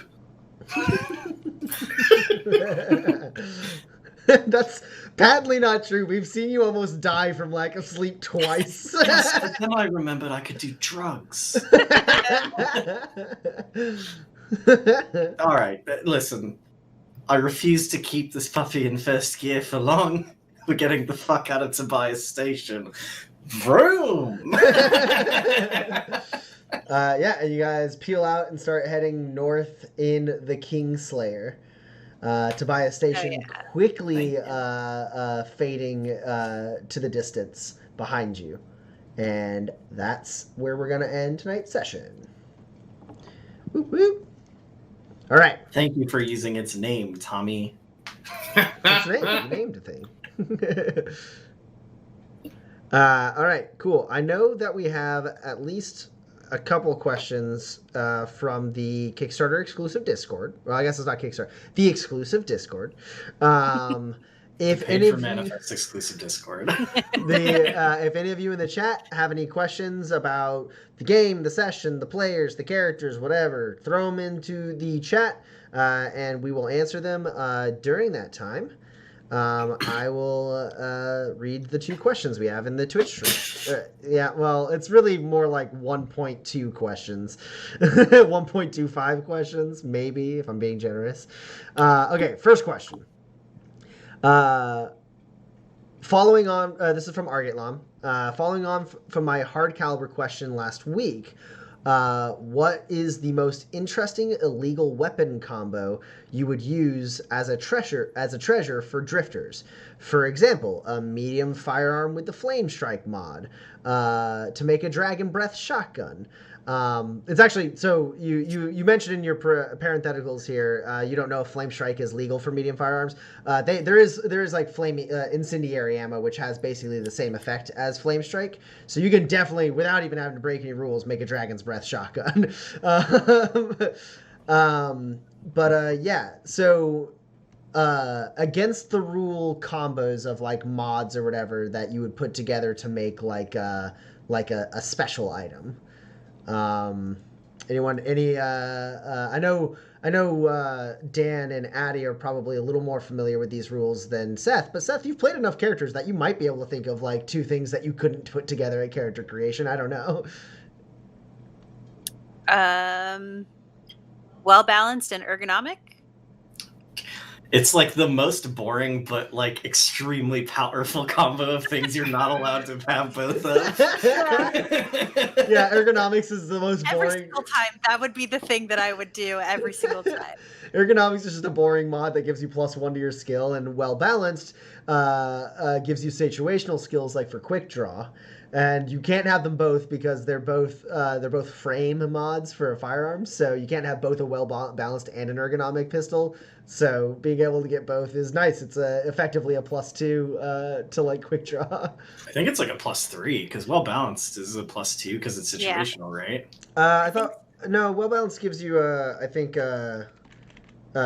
extra reliability, but only a +1. Oh, that might be what I'm thinking of. Yeah, it gives you more than just a +1 is what I'm remembering because it is like for quick draw only. Yeah. Cool. Yeah, the ultimate gunslinger gun. Boring, effective. Yeah. It ain't flashy. It just shoots you extremely dead. Yeah. Yeah.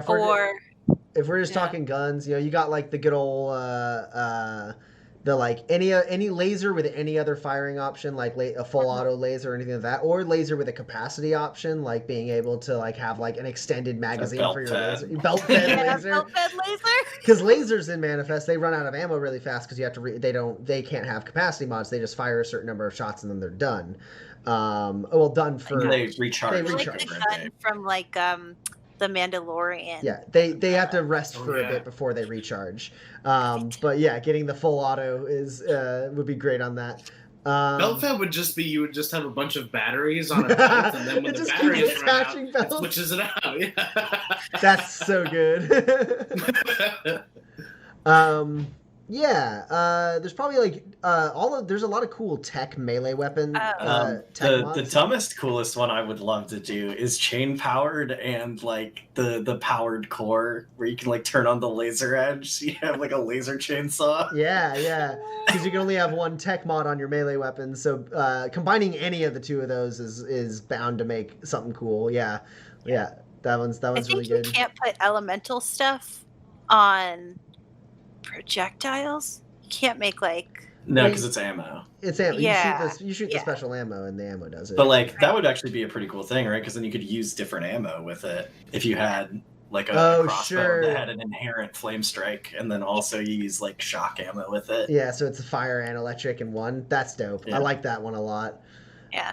I'm sure I should have thought about this question a little bit more before we went live, because I know there's so many different armor combinations that like don't fit into one armor, right? Where you're like, oh man, I want to have like auto dock and hardened armor and man, it is legitimately fitted, hardened, secret pockets, and stealthy. I just want to slap all four of those on a light armor. Yeah, because you have to upgrade from light armor to get all of those. Or socially adaptable, hardened.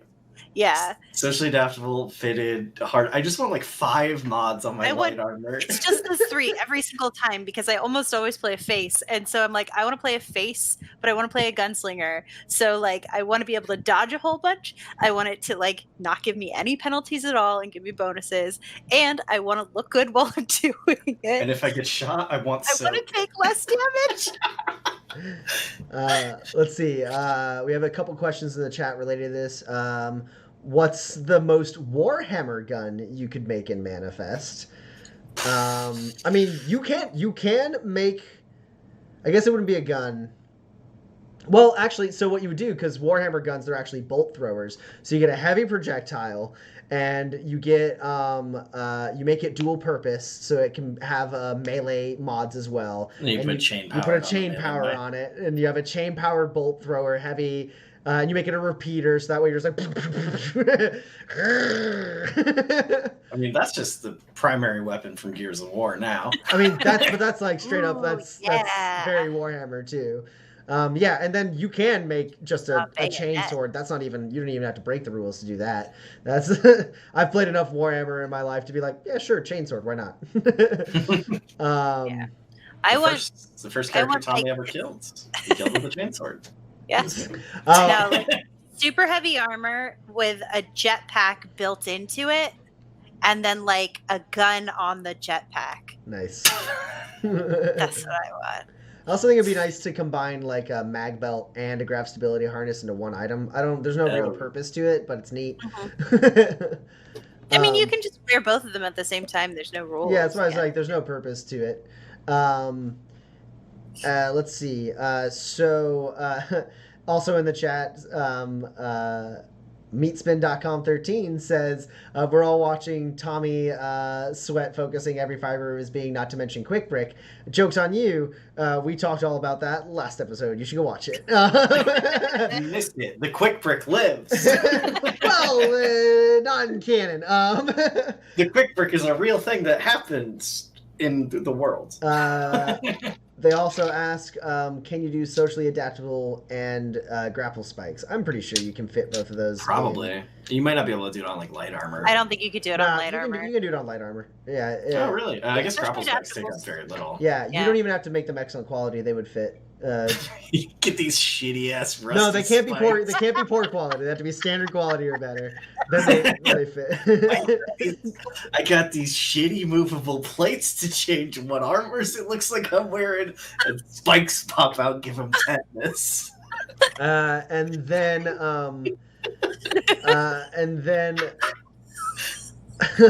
you guys good? Yeah.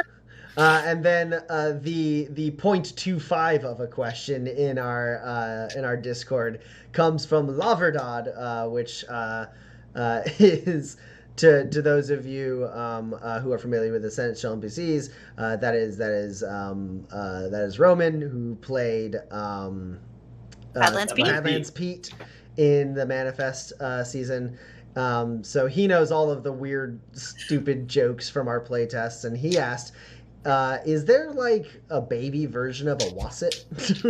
Clapsock is a baby Wasset. Clapsock is a baby Wasset. Yeah. So the Wassets, as any of you who've watched like all of this have seen, the Wassets are kind of these like flat animals that kind of like burrow just into the surface, and then they have a big old mouth on the top of them, and like so when animals or vehicles like get on top of them, they just like open up and start eating them.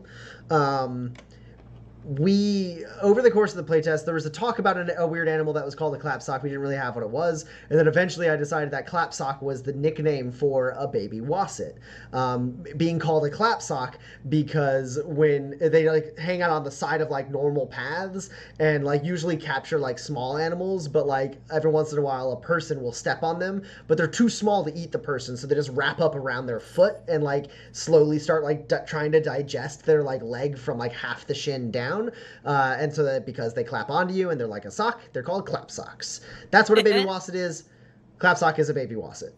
And also, it was featured in the canon already in the Rope write-up on the Kickstarter update. Oh yeah, rope rights eat clap socks. That's fun. Yeah, they do. And Yeah. then Wassets eat rope rights. Revenge! And Augurinos eat Wassets. And then Wassets eat Augurinos. It's revenge! Everything's good. I bet a Snallygaster could get an Augurino if it got real lucky. All right. I don't see any other questions in the Discord. I'm not seeing any rolling into the chat. So if any of you have anything in the chat, post it now to give you a second longer. Did anyone hit any of your advancement triggers? None of you mentioned it throughout the session.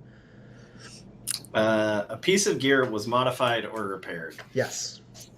I mean, I bought a bar the same day I went looking for it, which feels like pushing my luck despite a clear chance to fail.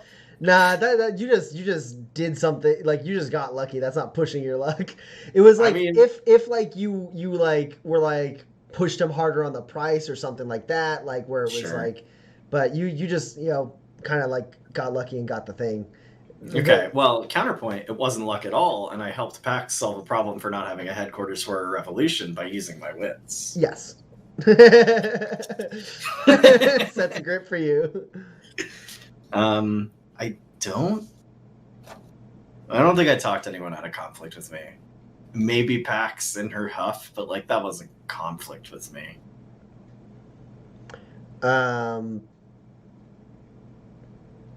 Yeah, I don't think you had anyone who was in conflict with you. I've just become a real nice, friendly neighbor, and to buy a station, everyone loves me. Why would anyone get in a conflict with me? Kinsey or Pax? Someone was threatened with violence. Yes. An open fight is avoided through underhanded means. Yeah, you stopped that gunfight from happening. Yeah. By punching an old man in the back. Yeah, well, he was. You punch an old gonna man in the get back, dead. that's who you are. I loved that line when I said it. Take something I want but don't deserve. Yeah, you stole. Look, you stole some blankets and You stole all the soaps. you stole I stole soap. all the soap. And here's the thing, man. It's not like hotels like they are today. Like those people needed those soaps. So you definitely don't deserve those soaps. They say they need those soaps. I don't need those soaps. You put yourself in harm's way for no reason than to protect others. I took this job that in the long term is going to lead to me protecting others. Yeah, I don't think you get that now. Yeah, but you weren't in harm's way. I probably would have been fine. Okay. So what, that's 5? Yeah. And then Kinsey, you got any of your triggers? I did not hesitate to commit to a dangerous course of action when I followed a street urchin's directions. Subsequently leading to a trap being utilized successfully when I was robbed of my rope right stuff. Yep. Hey, you got a grit for that though. They're all in one. I got a grit for wait. You just hit 2 advancement triggers from that yeah, one. Yeah, I fucking did exactly. From that one series of unfortunate events. A predator was evaded. Was a predator evaded? Carnivorous vine. Bottle that makes nature go away. All right. Sure.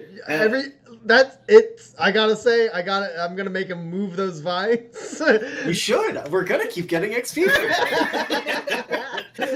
I'm just gonna walk in and out of this dude's door once a session. And then I don't know if patience was rewarded on this session. Pax's patience. Yeah.